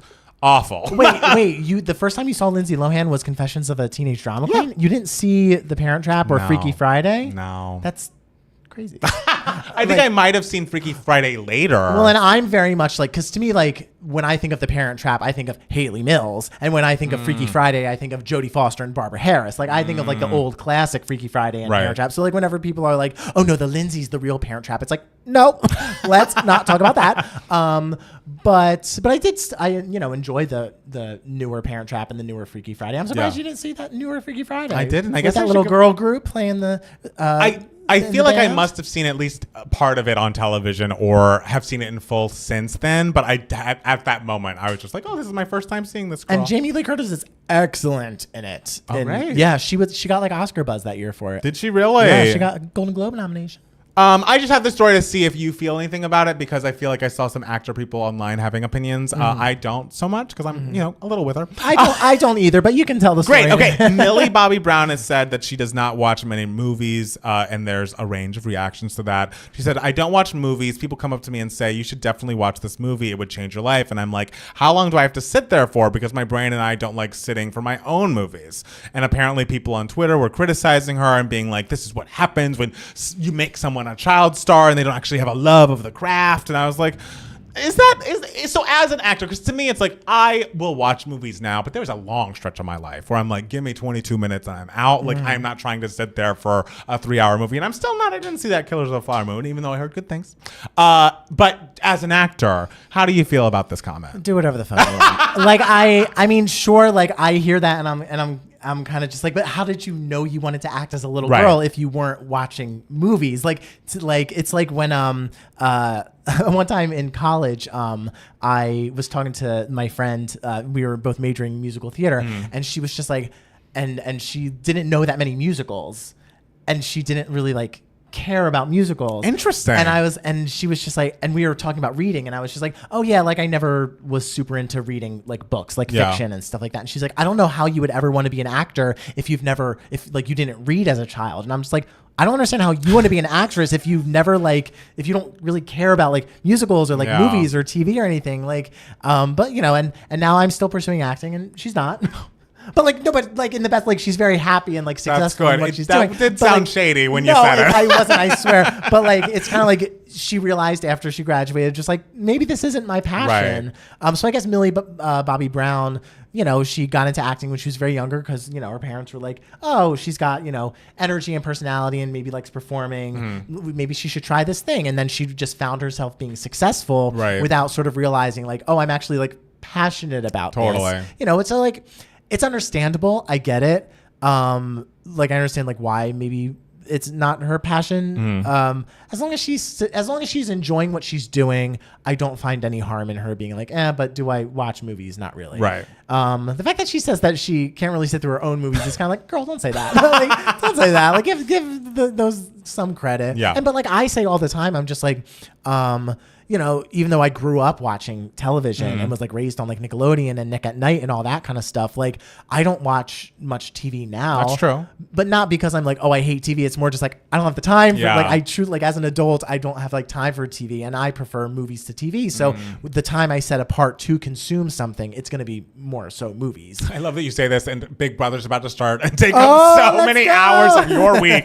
And but yes, I hear what you're saying. And to me it didn't bug me so much. I'm like if there was a singer who really just fell into it and was super successful and was doing like whatever the opposite of Beyonce is, where it's like, you know, I just do it, people seem to like it, it's just like, you know, whatever. Like, would that bug me? Like maybe a little, but I mean, I'm like, I guess it bugs me a little, but like at the end of the day, I'm kind of like, who cares? It's like, who cares? It's like, well, we all knew life wasn't fair. It's not hurting me. Yeah. And the fact that she started as a child makes it bug me much less. If it was just like a person who like found their fame like in their 20s and they were truly just like, I just figured I'd give this acting thing a shot. Then I'm just like, I mean, you know, those people exist. They just sure like, do. I'm really fucking hot and someone noticed. They sure do. But sometimes, in having been in LA for a long time, like sometimes those people burn out quickly. Really? Like they're like, I've had friends who like were pursuing acting and truly like they weren't passionate about it like as children or whatever, and then they just like went to LA and were like, oh, I'm gonna try this, and they would start booking things right away because they were just like very castable, very marketable and stuff like that, and so they were finding a lot of success. And of course, you know, I was like fuming with jealousy and I was just like, god damn it, they're not even that passionate about it, and like they're finding so much success and like I'm not. And then, you know, maybe I don't talk to them or see them for, you know, a couple years. And then I'm like, oh, what's this person doing? And I find it's just like they moved out of LA. They're just like, they had this little bit of success, but they're kind of just like, nah, I'm kind of, I kind of got tired of it. I think the second pre-chorus of Up to Par by Matt Palmer actually speaks on this a little bit because people get nervous watching those grains of sand. Sure. Falling through the hourglass. Okay, Billie Eilish had thoughts about artists releasing multiple album versions and sustainability in the industry in general, and I thought it was interesting. She basically went on about her efforts to keep her work eco-friendly with recycled paper and vinyls. Eilish says, we live in this day and age where for some reason it's very important to some artists to make all sorts of different vinyl and packaging, which ups the sales and ups the numbers and gets them more money and more number one albums. I can't even express to you how wasteful it is. And basically, I see some of the biggest artists in the world making a fucking 40 different vinyl packages that have different unique things to keep you buying more. It's so wasteful, and it's so irritating to me that we're still at the point where you care that much about your numbers and you care that much about making money, and it's all your favorite artists doing that shit. Girl, why you gotta subtweet Taylor like this? That's literally what like the internet said. She had to come out and like put a story being like, I didn't say anybody in particular, and I also have variants. I get it. And maybe, like she says, like maybe instead of having full issue with just the fact that there are variants, like let's try to do the recycled vinyl variants. I didn't even know that was an option, but if we can do that, that'd be great. Because again, we're trying to keep the planet going for Gen Z, Gen Alpha. We'll be fine. We'll be dead by the time things really go bad. But I plan on outliving all y'all motherfuckers. You won't. That's not how life works. But I would like the planet to still be around for the youth out there. You know, the kids, the children who are just a glimmer in our eyes right now. Maybe that's why Beyonce released the vinyls like as they were, because she was like, I need to save the planet. I can't have all these vinyls go to waste and just to reprint more vinyls with Yaya on it. I mean, is Yaya like really worth destroying the planet over? Yes. Yaya's so fucking good, but no, don't destroy the planet. Don't destroy the planet. And so Beyonce's probably just like, oh no, we can't reprint all of this and throw all these out. I am glad we got to see that Beyonce cover. if nothing else, because that cover still rings in my dreams. I just love it so much. Season 2, House of Villains, even though we didn't watch season 1, I just need to tell you that New York Tiffany Pollard is back for season 2, and I'm excited about that. Maybe I will watch it. Maybe I'll watch the season prior. Probably not, but I like that New York is working. I like that she's working. I would love to see her on literally every other reality show on the planet, particularly ones I watch. I would, if they need to get her on Traitors, and I'm going to say it every week until it happens, until there's an announcement made that she's going to be on next season, because I need it. I know. Lastly, I just need to say that this season of Vanderpump Rules still pissing me off. Sheena and Lala are literally turning against Ariana, being jealous that she's on Dancing with the Stars, and being like, you need to understand that we're going to be friends with him, and like, you just need to get over it. That's their whole thing. And like, obviously, as the show's airing, they're both going on their podcast talking shit about her and like about her at the reunion, all this stuff. Ariana has not responded in like pointedly in any way. She's basically like, well, my thoughts on all of my cast members change at the end of every season, so it's no different. Sure. And then it came out the other day that Sarah Hyland cannot be the host of Love Island US this upcoming season, and they're replacing her with Ariana Madix. And she just bought that $1.6 million house. She's starring on Broadway, hosting Love Island USA. I want her to leave the show. Because it's like, what are you getting out of this at this point? Everyone loves you. I feel like it's only going to bring her down to have all these people like nipping at her heels, like trying to bring her down, like talking shit about her and wanting her to film with this demon of an ex. Like, Ariana should leave the show and fly off into the sunset and continue booking all these gigs, because it's been a year since Scandoval. If she was shitty at what she's doing now, they wouldn't keep hiring her. It's not just off the strength of the scandal. It's the fact that she is a likable person and talented enough to do all of these gigs. And I'm like, I only want good things for her, and I hate watching these girls talk shit about you every week. I'm glad you have a true friend on the show in Katie, but outside of that, I think you should leave. Go on to bigger and brighter pastures. Yes. I mean, like, she is the Sydney Sweeney, the Jacob Elordi. She is all of those things. And she's just like, I know this show Vanderpump needs me, but I don't need it. That's the question. What you gonna do? Matt Steele, do you have any other news for idiots this week? Not really. Okay, great. Well, then let's take a quick break and then be back with more 2 Gay Mats, the podcast. Cute. Nice work. Gonna do another ad. Do another ad. Some people see it, some people don't. We see it on our iPods. I know, and it looks so good. It looks so good. What are y'all talking about? Yeah, what's everyone been saying? We got a lot of people here today. Hey, people are still high on Cowboy Carter. And they knew we'd be discussing it a bit because it's in the title. Which we did discuss it a good bit. It wasn't false advertising. So. Speaking of title, how many of you still have Tidal downloaded? Not me. But I love that title exists. I do. All right. Some people agree it seems with Billy, it's too much. Blah, blah, blah. But the songs on streaming, so they aren't forcing anyone to buy them. No, I don't think they're being forced. But I guess some people also, like what Olivia did with Guts and what Taylor's doing with the new album, is like there are different bonus tracks on the different versions of the vinyls. So yeah, it's just, I mean, I get it. You want to sell as many copies as you can. If we can just make all those vinyls out of recycled shit. Yeah. I don't know how that works. But Billie Eilish told me it was an option. Do that. Do it. Guys, what boom mic arms do you use? They look high quality. They're just from Guitar Center. Guitar Center. That looks like Proline. Proline. Yes. They're not mine, so. Yes. So I can't say. The fact that La doesn't even like Sandoval, but she's doing this for a storyline anyways. It's true. It just seems very clear to me. I don't know if anyone's watching Vanderpump Rules this season, but it seems very clear to me that production and or Lisa Vanderpump was like, look, we do not have a show if you guys don't film with Tom. Mm-hmm. So you need to figure out a way to do it and make the show work. And they're like, ma'am, yes, ma'am. We have to do it. But Ariana's like, I don't have to do that. I literally don't have to talk to this person anymore. Yeah. Good for her. Also, guys, we only got one email my heart this week. So if anyone wants to send a last minute email, 2gaymats@gmail.com to spell TWO. I wonder what remixes she's going to release this time around, like Break My Soul and Cuff It, but I don't know. I wonder what her next move is. I don't know.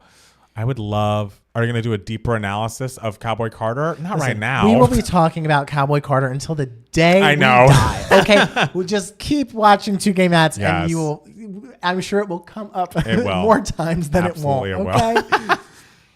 Genuine question. Do people listen to the vinyls on the record player or is it just for aesthetic? Because I've contemplated getting one, but I don't have a record player. I think there are two types of people. Like there are people in the Discord that love vinyls. Some of them do play it on their record player and some people don't even have a record player. So I don't think anyone would judge you if you're like, I'm a collector and I want this big fucking album art. Girl, I have La La Land on 4K like Blu-ray or whatever. You think I've ever owned a Blu-ray player in my life? No, but I still got it. Matt, you got to watch the original Freaky Friday starring Jodie Foster. It's great. Is that one better than the Lindsay version? What's better? The original. Oh, I mean, it's such a class. And Barbara Harris. I mean, they're both very good. Yeah. I just grew up with the Jodie Foster Barbara Harris one from 1974 or 76. I don't know. I forget. 1 to 10, how likely is Cowboy Carter to win Album of the Year? I'd say 6. It'd be higher if Taylor wasn't releasing. I don't think they would give it to Taylor back to back. Girl, nothing is out of the realm of possibility there, I don't think. Especially if this album's really fucking good. Oh, it probably will be too. And I want it to because she's really writing about shit. I want that album to be fucking great. Love you both. You both have great personalities and love the energy. Thank you so much. I hope you're in LA. And if you are, make sure to click that Eventbrite link in the info section and come to our LA live show. It's happening on May 4th, 7:30. Yeah. We're going to be recording the podcast live in front of an audience. And we're going to be there afterwards and being able to take some pictures if you'd like. Yeah. Duet. Who is in the Southern California area? Raise your hands. Thoughts on the DC 16 carriages rumor? I think that's a lie. What's the The rumor is that Beyonce has a version of 16 carriages that features Kelly Rowland and Michelle and LaToya Latavia, and that's coming out as the bonus track. like that photoshopped picture?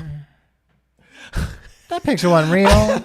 They did. You saw them hang out at the Renaissance World Tour all together, so they have been in the same room. Of course. But it's not true. I'd also like it to be noted, Michael, not to, rub it in. I was right about 9 p.m., wasn't I? I was like, that album's coming out at 9 p.m. I will not accept the other theories. Thank you so much. Yep.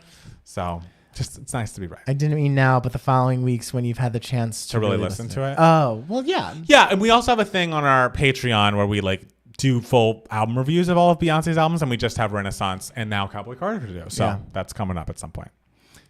Sorry if I can't come off kind of annoyed in this chat. I don't think you do. I didn't see what happened. You all seem like lovely You all people. seem lovely and smart. Spirits. Kind. Beautiful. Go to that Cowboy Carter reaction and click the Aura link and sign up for us. If you love us and if you love to be safe online. Ariana, Beyonce, and Taylor next year's Grammys is going to be hell. Absolute hell. Absolutely. Absolute hell. And I agree. And I'm like, do we try to record our reaction to who wins again? Because the thing is, we've done it twice. Maybe we're jinxing it. Yeah. Maybe we're the problem. We are the problem. Like that Ava Max song.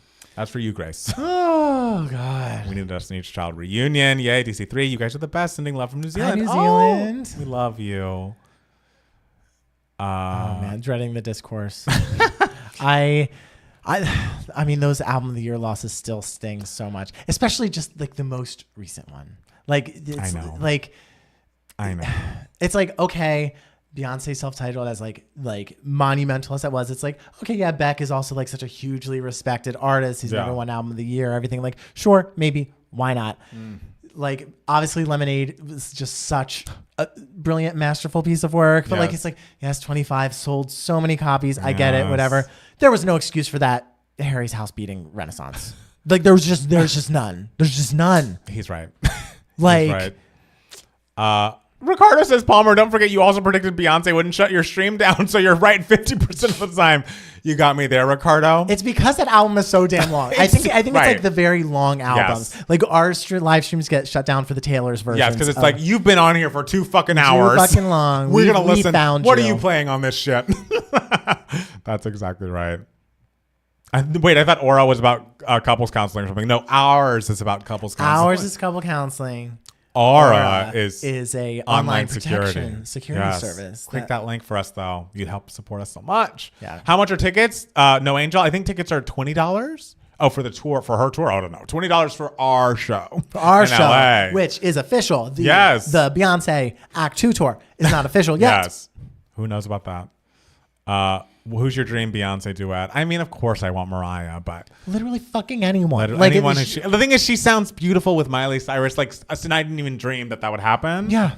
I also wonder, like, do you think she had, because it's clearly such a romantic song, do you think she had male artists as the duet partner and was like, this isn't working, let's get Miley? Like, I guess. The thing is, I don't, as amazing as that song is, it's like, it's my number one on the album. I don't think it would be as good if it wasn't a duet. I know, but I think that, and a duet with two women, I think it's just so... It is inspired. Fabulous and inspired and beautiful. Yes. I think that's part like what makes it so good for me. Yeah. I can't believe you don't like Levi's jeans enough. It's fine. Like, it's cute. But I think it's when I get to Most Wanted, I get to Daughter, I get to Yaya. Like, these are different. Like, it's middle tier to me. I love Levi's jeans. Oh, I don't. Bea and Miley surprisingly worked well together. I agree. That was a shock to me. And what about the rumor that like it was recorded after Miley's in like February? Oh, that's not a rumor. She said that. Did Miley say that? I don't think she said that. I think it's still a rumor. Unless, I mean, I read her post. I don't think she says that. I don't believe that rumor because if it was finished so late, I would think it wouldn't be on the vinyls. True. You know, like if she didn't just do Yaya last month. You know, I don't know. Maybe I'm wrong. But yeah, the harmonies are just so beautiful. Jasmine, look, as much as I love Midnight, she did not deserve Album of the Year. Someone's saying there's a new Lorde track. Yeah, Lorde. And then, oh God, do we do a Lorde reaction? Stop Making Sense, a tribute album. No. I don't know what that is, but it doesn't sound like it's real. Okay. I mean, it's real in the sense it exists. Sure. But is it like the first single off of a new Lorde era? I'm going to look up and see what it does. Well, we're going to look it up and see what it is. I went into Cowboy Carter blind, and when I heard Miley's voice, I audibly gasped. Oh, so you didn't even like see like the track list, like who was featured and all that? That's Jasmine. I like your style. That's amazing. Will this be the first time Bea and Taylor are nominated together since the 2010 Grammys? Yeah. So that's exciting and scary. I'm so scared. Oh, I think it's a cover of Talking Heads for a documentary. We love that. That's great. We love. Don't spam them or you'll be put in timeout. Thank you, Jeff. Ain't they would have stopped the press if they record it in February. But I mean, they wouldn't stop the press for Yaya. I don't know. I don't buy it. I think it was recorded a while ago. All right. What are you gonna do? Will this be the first time that Bea and Taylor are nominated in the same year since the 2010 Grammys? You're probably right. Wild. We got a new email. Oh, did we? Great. I love a new email. Thank you for jumping on it. Yes, we appreciate it. You guys need to listen to Willie Jones. I've been a fan of his for so long. He's incredible. I also saw his X Factor audition. Apparently, he was an X Factor contestant in the U.S. when Britney was the judge that season. Okay. And he came out and like was, you know, a black guy dressed in like what 2012 cool kids looked like, which looked a little weird now, but whatever. Like 15 years from now, it'll be back in style. Exactly. And then he started singing country, and everyone was so blown away because it's like, oh, you don't look like you'd be singing country. So I love that he is still around and now on a record with Beyonce. The thing is, I mean, maybe I'll talk about it when the podcast starts. Remind me to talk about Beyonce again, which is like, of course. I think I'll remember what I want to say. Okay. The Lorde thing wasn't a joke. Yeah, Lorde's song is called Take Me to the River. So many British girls are dropping albums like Flo and Dula Peep. When is Flo's album coming out? I have a question. Why do people call her Dula Peep? Because Wendy Williams called her Dula Peep. Oh, that's funny. Yes. Okay, I didn't know that. That's why. I only wanted to listen to Cowboy Carter with you guys. I went blind. Oh. That's so nice, Stephanie. Thank you. It was fun. It was fun very fun until y'all got kicked out. But we kept going. We did.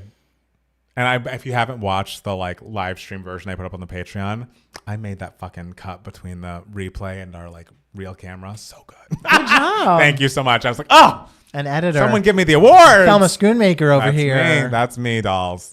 You don't even know who that is. No, but I love him. It's a her. I love her too. It's Martin Scorsese's editor. Oh, great. Yeah. Hello, ma'am. Hello, ma'am. You're glad we're both good. Do you want poor Wendy Williams? Did you watch the doc? I didn't end up watching it. I think it'd be too sad. Yeah, I watched that X Factor audition and I live and remember being so obsessed. Been obsessed ever since. I really loved that girl who was on X Factor US. Oh, I wish I could remember her name, but she wound up being I'd say one of the lead singers in GRL, that girl group. Oh, yeah. And then she passed away. Oh, that was her? That was her. It was so sad. That song, Ugly Heart, is so good. Oh! That song is so good. You know how I feel about Ugly Heart. Yeah. That's a classic piece of music. Yeah. Okay, should we get to Sure. Act 2? Guys, in the middle of our break, Matt Palmer was like, oh, wait, I thought of something else. Remind me to talk about Beyonce when we come back. Funny. And I'm just like, God, these people who, I'm so sorry to all the people who are listening to the podcast who don't love Beyonce. I know. I mean, it's a big Beyonce week. It's big Beyonce week. What can you do? But Matt Palmer, before you talk about whatever you want to say about Beyonce, what do you have to tell the people? I have to tell the people, thank you so much for listening to or watching the podcast. If you enjoy us, please go to your Apple Podcasts and or Spotify. Leave us a 5-star rating and or review. We do only accept 5 stars, but it would help us so much. We love doing this every week, and we want this to reach as many ears and eyes as possible, and your rating will help us do just that. Also, if you are in the LA area, make sure to click the link in this episode description to get tickets to our first ever live podcast recording. Our live show is happening on Saturday, May 4th at 7:30 p.m. at the Lyric Hyperion. Tickets are $20, and it's going to be so much fun. We'll also be hanging out after the fact if you want to hang out, take a picture together, whatever it is. If you enjoy us and want to support us and live in the LA area, going to that show would mean the world to us. And if you enjoy us, can't be there or can be there and want to support us in other ways, go to patreon.com/2gaymats. If you missed the live stream of our Cowboy Carter reaction, the full unedited version is up there on Patreon now. Yeah, and a lot of extra bonus A lot videos. of extra shit. A lot of Beyonce talk, a lot of everything talk. And you can join the Discord and hang out with a bunch of friends you just haven't met yet. I know, yeah. Yes. And I just released another video where I Chatty Cathy's podcast, which is for our $10 and above patrons, where we each chat with like one of our friends who's not each other. We do have friends outside of each other. What? I know. So I just uploaded another episode with my very good friend Alicia. Yes. So we got a lot of stuff on that Patreon. And it's amazing. We love posting more.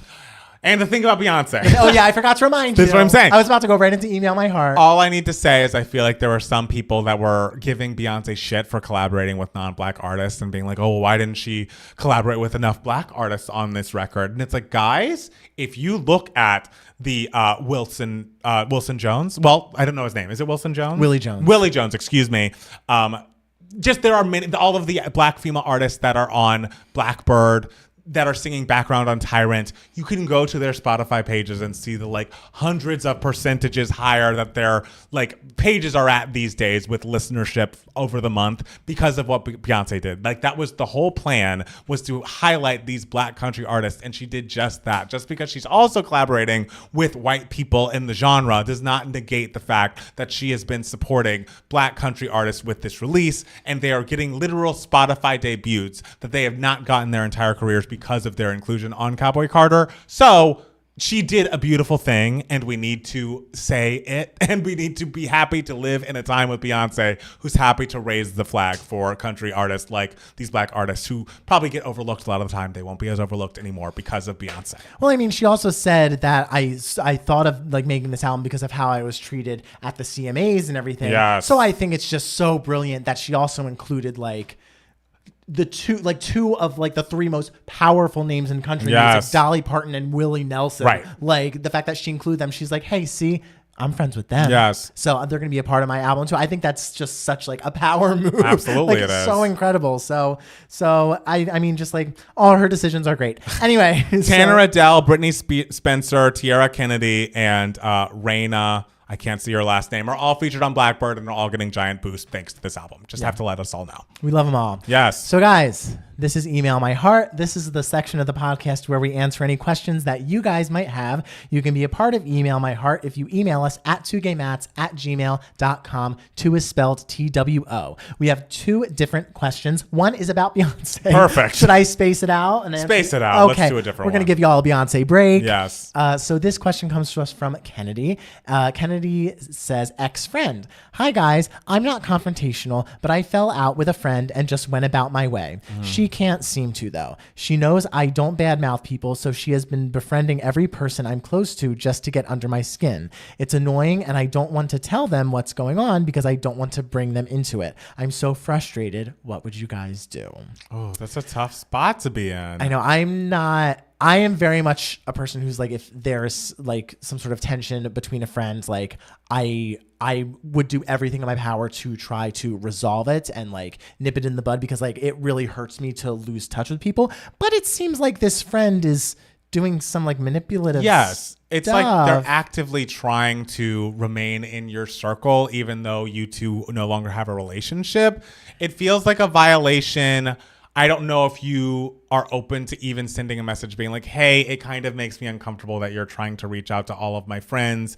Like, since we've had this falling out, I'd really appreciate it if we could like steer clear of each other. I'm not going to talk shit about you. I think that's a really good quality, and I think that's something you should keep up with.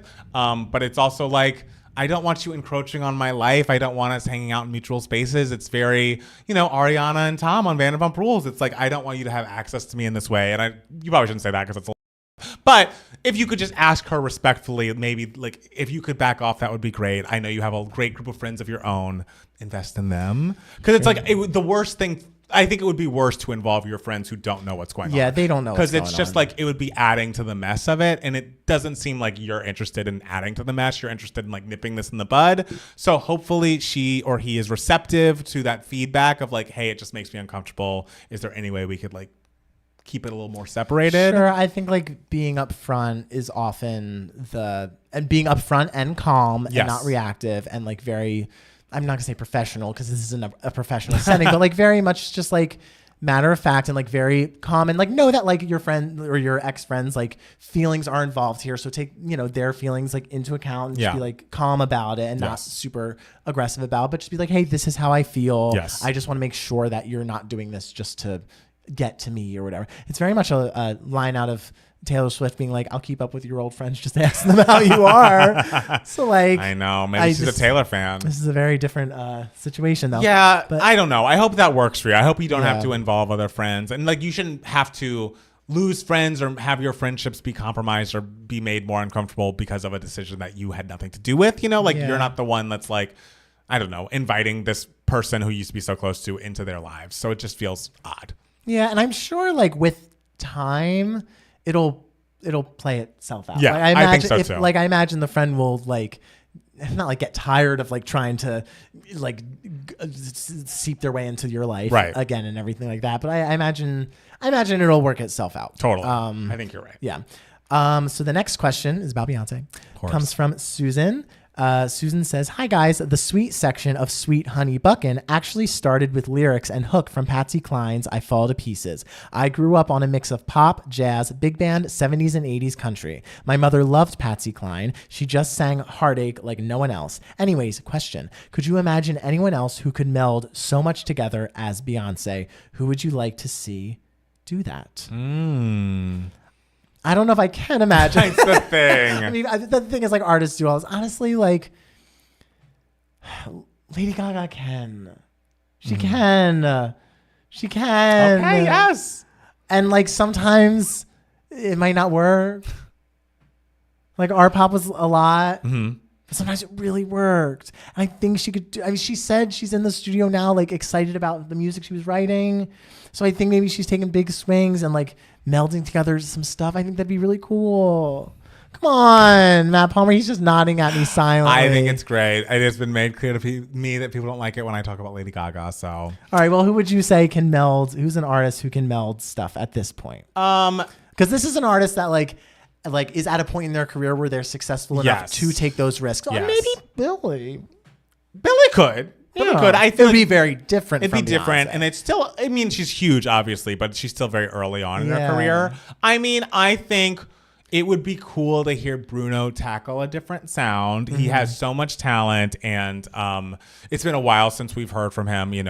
His group with. I forget his name. the drummer man who's so talented. Silk Sonic is Sonic. Yes. Silk Sonic. Now they're not. They're not. I think they are feuding, but no one believes me. I think the first email was actually Bruno Mars. It could be writing to us. But I feel like he obviously has a lot of interesting points of. Like he's inspired by a lot of different types of music, and he loves to like take one sound and kind of build on it per album. And I'd love to see him kind of mix things up together. Like I feel like there are very few artists these days that have the power, vocal ability, and artistic vision to make that kind of melding work. And Bruno, I believe, could do it. And I would like to hear it. And it's like, I'm not initially going to go for a man, but if there's a man that I trust, if there's a man that can do it, musically, I think it's at this point. I think it's Bruno. Mars. I would love it. I mean, I'm still waiting for the Mariah dance record. You know this. Sure. And she posted a picture with using a disco ball emoji this past week. And I'm like, girl, are we going dance, girl? Babe? Are we going dance? Could you imagine if Mariah also releases this year?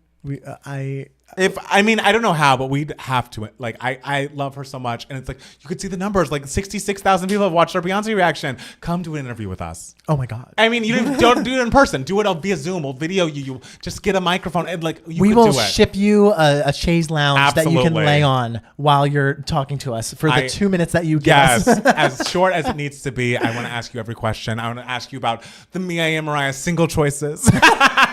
And she's like, what? Why is she going to want to talk about me and Mariah when she's promoting the new album? Well, because there's just so much discography we'd need to discuss. But long story short, I think of artists today, I think Bruno Mars and Beyonce are the ones that with the ability. Okay. All right? I'm cool with that.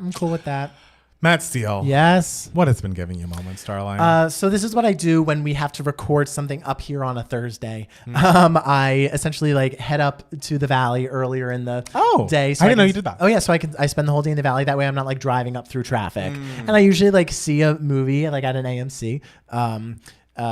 Before I head over to Matt Palmer's. And so that's what I did this week. And I saw the movie Love Lies Bleeding, which some people on the Discord were very excited to have me watch because it is a gay, sort of campy, revenge, thriller, sexy, hot lesbian moment. It's starring Kristen Stewart. It also has what's his name, Ed Harris in it. And Kristen Stewart plays Ed Harris's daughter, and he is this. You assume he's some sort of mafia-esque type character, but in New Mexico. Yeah. So not some sort of crime person. And and it takes place in the 80s. And he's sort of estranged from his daughter, and his daughter hates him. And his daughter, Kristen Stewart, works at this gym. She falls in love with this bodybuilder woman. And they have this hot, sexy lesbian romance together. It happens very quickly because, the stereotype. It moves quickly for the gals. Yes. And crazy things happen and people die. And it is very bloody, very violent, but very exciting. It's just it's a mix between fun camp, but also it's oh no, I'm really invested in this. Yeah. And it's this sort of, there are these fantasy sequences where there's steroids involved, and they're injecting each other with steroids, and the bodybuilder woman's muscles are building and everything. Is essentially this Kristen Stewart, spoiler alert, Kristen Stewart's character, I forget. No.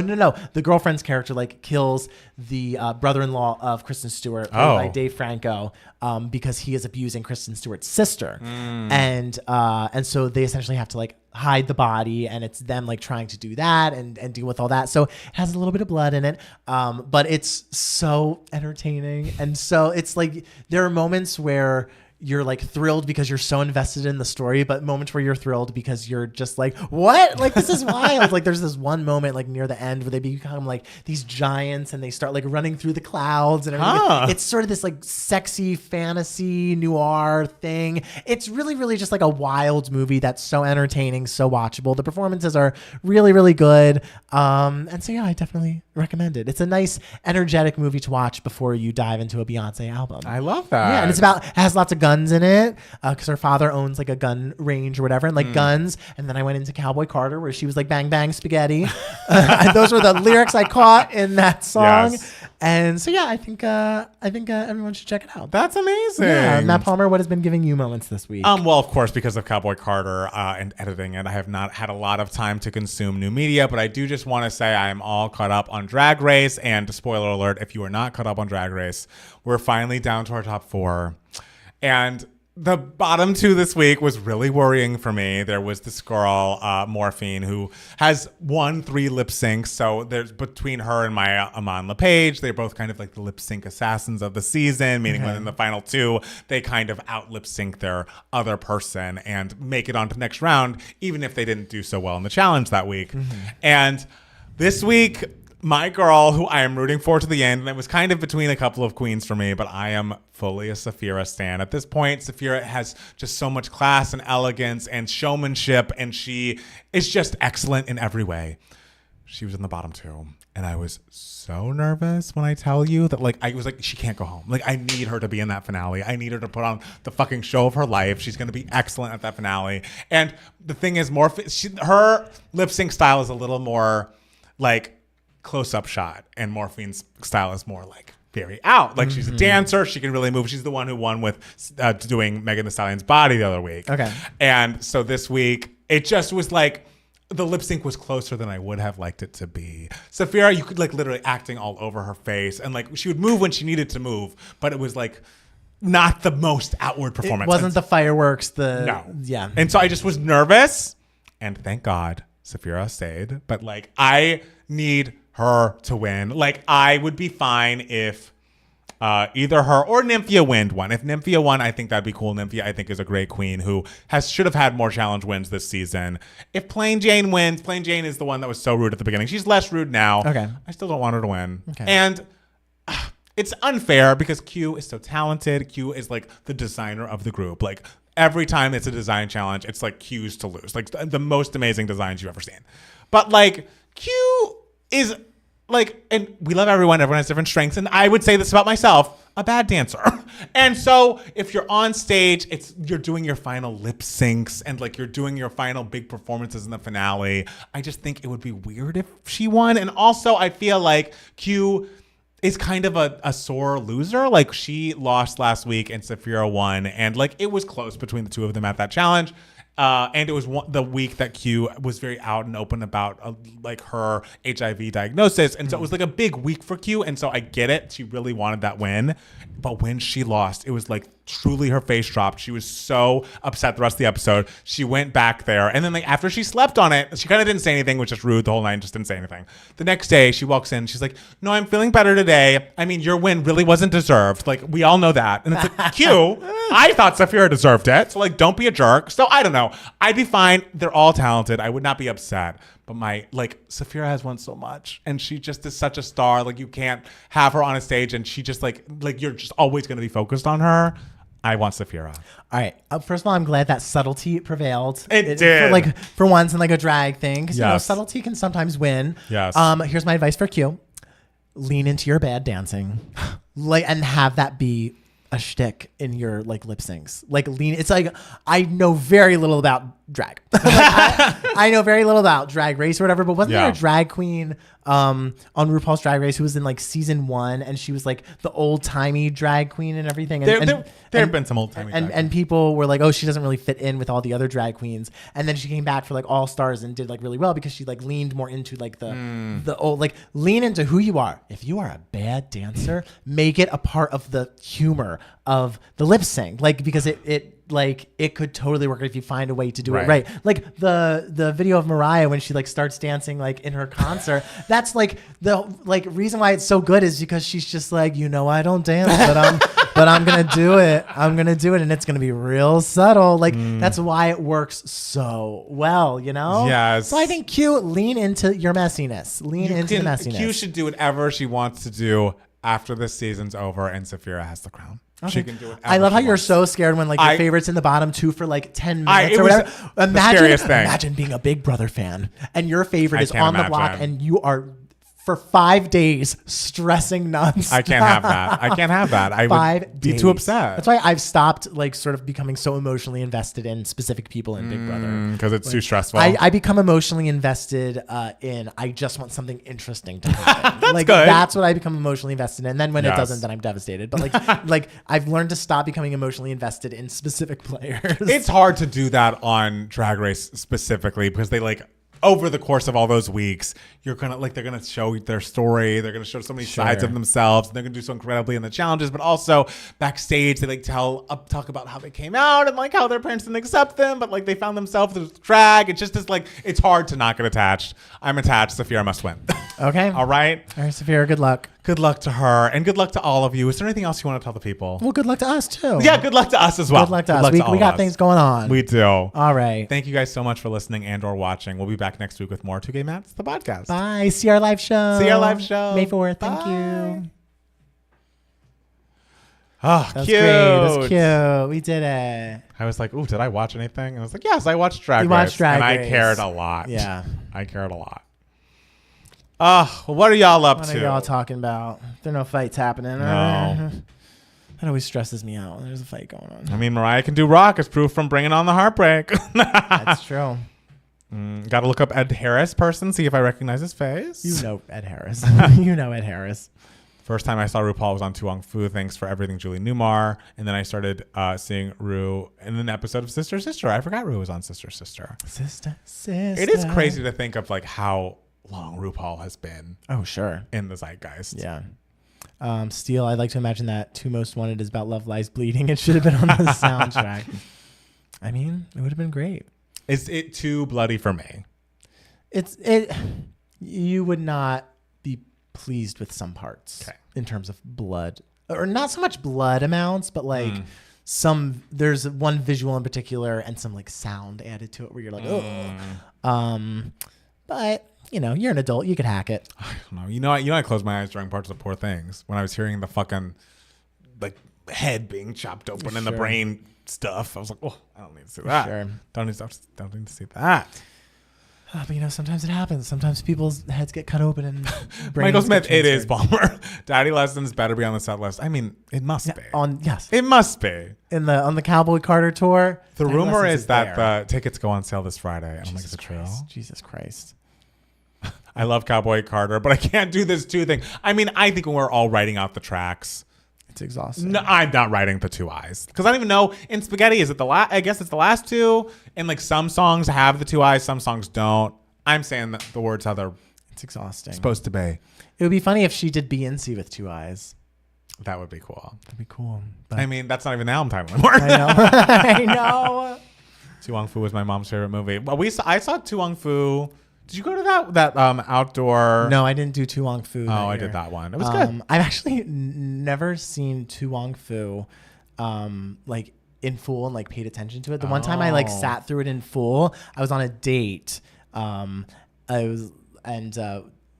was like, oh, like let's watch Tu Wong Fu, and then we started it, and then we legitimately we did not make out. I mean, it sounds like we you did. legitimately like the second it started, we started like talking, and we were like talking, and we never like looked at the TV once.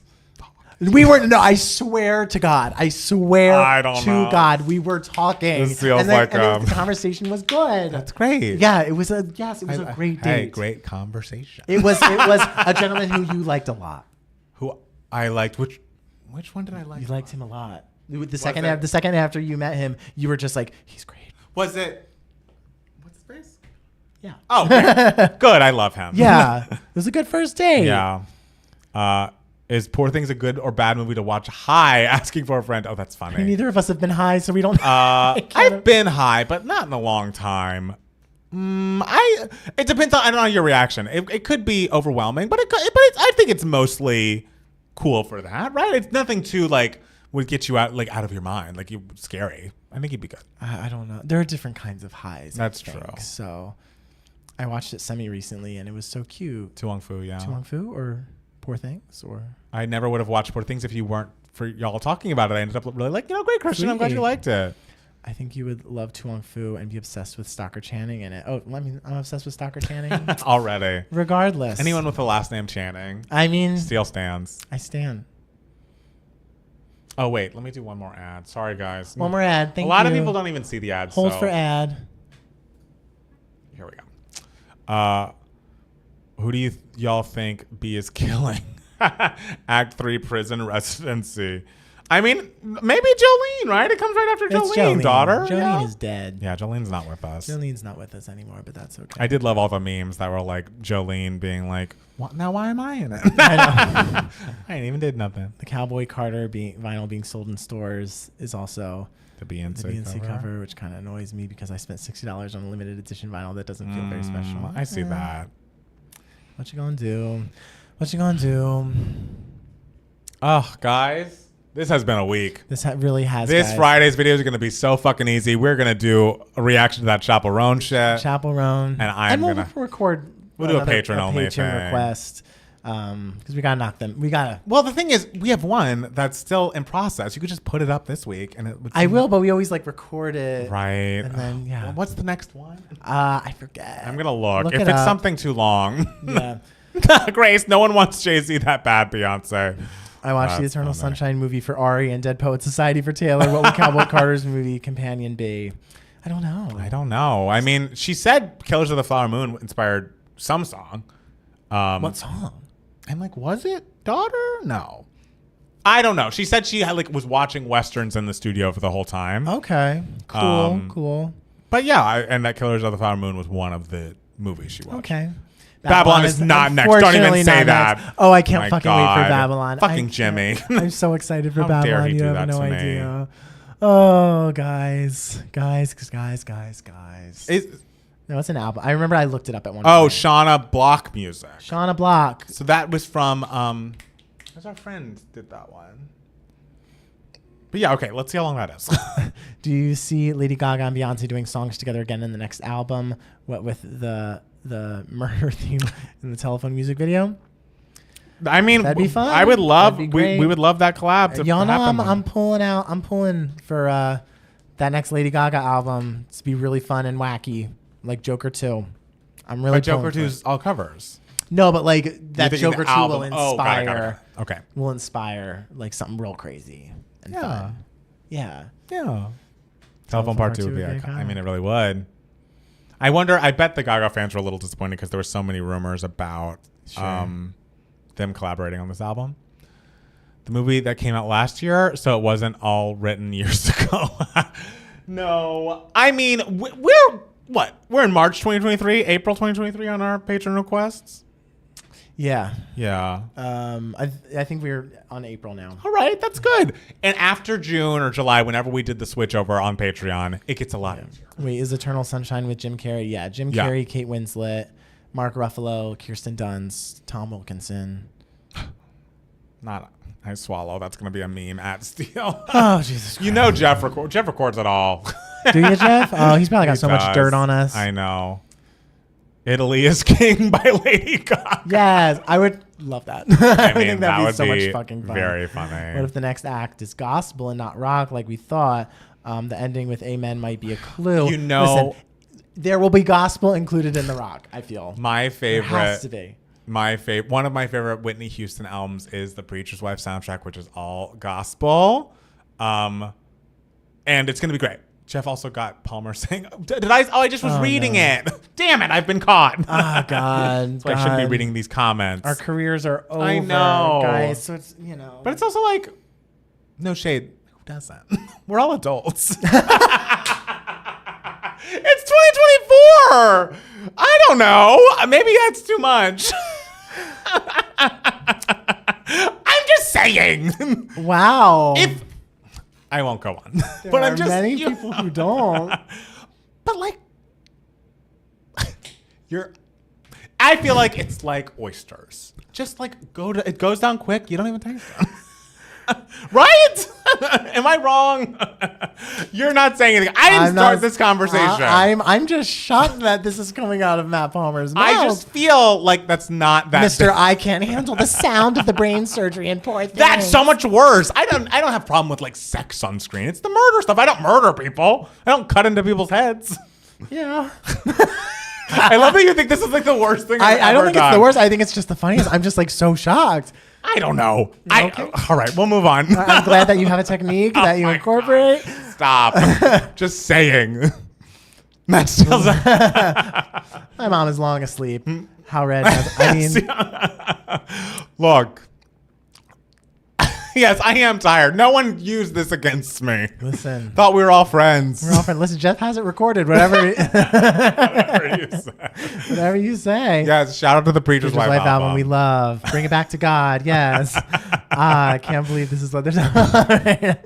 Joy is my favorite song from the Preacher's Wife. I don't know why Disney Plus don't have the Preacher's Wife on the platform since Disney owns. I think maybe it's on Hulu. I would like to. I've never actually watched the Preacher's Wife.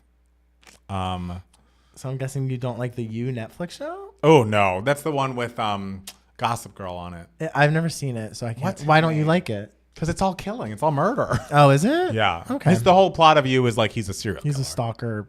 I thought he was a stalker. He kills people too. Oh, I didn't know he killed people too. I thought he just stalked. Yeah, he kills. Oh, see, he's multi-talented. He doesn't just talk, Great. he kills too. All I know about you is when we were editing Devos and we were trying to figure out if we should put like a text message like on the screen or just like have a shot of the text message. The producer kept being like, it's like you incorporates that a lot. And so I remember like, okay, I guess that's a graphic that's on you. I love The Preacher's Wife movie. Love Penny Marshall. Penny Marshall's one of my favorite directors. Oh. She directed The Preacher's Wife movie. Oh, I didn't know that. Yeah, you would know if you saw the movie. I mean, does she show up on screen? How would I know if I saw the movie? I would like to see the movie. Yeah, he's never seen the movie. I will. Crazy. I don't remember much about the movie. I remember at the end, her like daughter or something like runs off the stage and she's like, I'm all wet or something. Pin Badgley, thank you. Pin Badgley. I mostly remember when we got hardwoods put into our living room and moved all the furniture and the hardwoods were put down, that I Believe in You and Me from The Preacher's Wife was the first song that I sang in the very echoey room. With the I bet that sounded beautiful with your little really unchanged voice. I know. Like 96? Yeah, my voice wasn't changed. Come on. If your voice changed by 96, that's an early puberty. No, it was not. It was not that early. Okay. It was before yours, but yours was kind of late. Mine was, very late. Mine was 2002, baby. 2003. Oh. Yeah. I started high school as an alto in choir. Wow. Yeah, because originally my choir teacher put me with a tenor, and in front of the whole class, she was just like, "Is this too low for you?" And I was like, "Yeah." I was unashamed. I was like, "Yeah, you gotta be honest." An alto, and so I sat next to like in the alto section. I was like, "Hey, girls!" Oh my God. And then literally like by the end of the year, I snuck back into the tenor section, and then the next year I was in the bass section. Oh, bass! I didn't know you were know. ever a bass. I think of you as a baritone. Well, darling, I was trying to get them to buy tickets. Oh, yeah. God, not this again. She's back. What's y'all's favorite song on Cowboy Carter? There's many, but two most wanted. Daughter. Levi's jeans for me. Not Levi's jeans for me. Oh. One day. I'm trying to think of what my third one would be. Yeah, let the people know.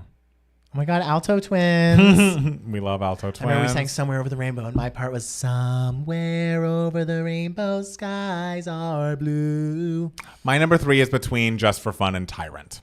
Oh, shit. Just for Fun, really? Love. I mean, it's great. It's so good. It's great. Bodyguard. The thing is, I hate to be agreeing with Jeff, but I like Bodyguard. I like Bodyguard. A lot of people love it so much that I'm like, I love it. I think it's good. I think it's good. But next to like a Yaya or a Tyrant, I'm like, no shot, in my opinion. I think I was soprano when I was in choir class, but I didn't get the chance to take that class for more than a year. I was a second soprano in boy choir, which was also pre-voice changing. Beautiful. Yes. A lot of unchanged voices in boy choir. Once that changes, you are out, truly. That is when it's like, we don't need you. It went down to alto, and I was like, oh, you're lower than that? Oh. Well, we'll see you around. Have a great, good luck through going through that change, Yeah, bitch. enjoy junior high. Yeah. Bye.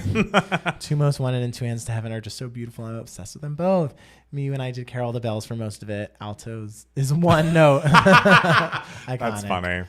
I love. Have you ever seen the video of the girl, the musical theater girl? Oh, what's her name? She does musical theater, but she was like the alto part of "All I Want for Christmas Is You," and it's just her going, "And I."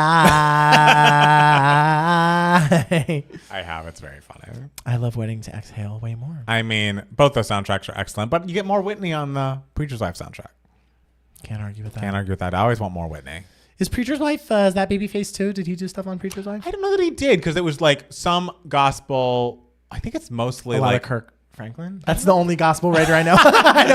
The thing is, they might have just already been like, these all could be cover songs. My high school had a gospel choir, and my choir teacher she loved gospel music. Like that was her favorite style of music. And literally everything the gospel choir sang was written by Kirk Franklin. Really? Literally, that's all they sang was Kirk Franklin. Kirk Franklin was amazing. Okay, I'm going to look at who were the main writers on Tyrant, but can someone explain to me if Beyonce or the other girls is the tyrant or both? Love the song, but man, does the story confuse me. I almost think that Beyonce's the tyrant. Yeah, and it's the other girls that are not. If Beyonce's only released visuals for one act, which would you prefer? Although we only have 2 at the moment. Maybe Cowboy Carter? I feel like there's a lot of storytelling that can happen, but it's like with Renaissance, you get the choreo. I know. So both.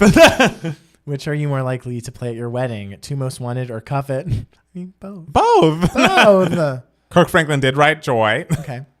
Joy, Diane joy, Warren joy. wrote "You Were Loved," which makes sense. Hey. Babyface wrote "My Heart Is Calling." Beyonce has mastered 2-part songs: "Ghost Haunted," Beyonce Partition, "Pure Honey," "Two Hands to Heaven." Is that 2 songs? I don't think "Two Hands to Heaven" is 2 See, songs. I want Is to put it? "Riverdance" and "Two Hands to Heaven" again together. To me, that in my head, I don't think of "Two Hands to Heaven" as 2 songs, but maybe I'm wrong.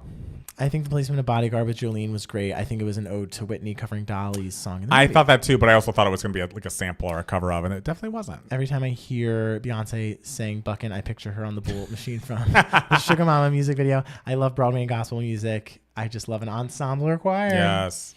I haven't listened to any songs yet. What should I start with? Start with the beginning of the album and listen all the way through. Do not listen out of order. Yes. It's put that way for a reason. Start at the beginning, work your way to the end with every Beyonce album. Absolutely. Except for how it's listed on 4. Yes. Get the original 4-track listing. You can find it on Wikipedia. I have a playlist of it being in the right order. Yeah. So she has a tyrant, and that's why Jay-Z is looking. So she's a tyrant, and that's why Jay-Z is looking at other women. That sounds like something. Hey, she knows herself. I can hear "Daughter" being sung after someone died in a Western. I know. Absolutely. The story of "Daughter" is so cinematic. Coming after Jolene. And Fabulous. and the craziest part to me is when she's went the line about "I do my best impression of a damsel in distress" or whatever, and it's like, you're so cunning, so manipulative. She's a Slytherin. She's a Slytherin. Not that I know anything about Harry Potter. I know. I just know if you're cunning, you're a Slytherin. Yes, we're the best millennials ever. We love Harry Potter. All I know is apparently I'm a Hufflepuff. Great. And I'm just like, oh, Hufflepuffs must be iconic. Thank you. I just watched the 2 Gay Mats reaction. Yes. Sign up for Aura. I just need to see what the visuals for Cuff It, Alien Superstar, and Heated look like, so I need those Renaissance visuals whenever they arrive. Do y'all think the album is too long? It's a hair long for me personally, but I think we can trim some stuff at the end. Like make some. I don't even want to get rid of anything. If we can make some songs shorter. I don't need spaghetti. So spaghetti to me is an interlude. Yeah, like a fun one. I think without spaghetti and without Buckin, the end of that trio, I'd be happier with the To me, I can handle spaghetti more than like Buckin because where spaghetti is, it's in the middle of the album, so I'm not like exhausted yet. So I'm kind of just like, oh yeah, this thing. Whereas like Buckin, it's like we're so near. All right, we've been here for an hour and 15 minutes. It's like I'm gonna need more than look at that horse. I'm gonna need more. Maybe if Buckin was earlier in the album, I would be more hardcore Buckin. Yes, but yeah. All right, y'all. Yeah, we did it. I think we did it. We love you all. Thank you all for being here. Thank and you. we'll be back next week with another live podcast recording. Aura.com/2gaymats. Do it. Help us a lot. And help yourself. Stay safe on the online. internet or online, whatever it is. Yeah. Bye. Bye. We love you.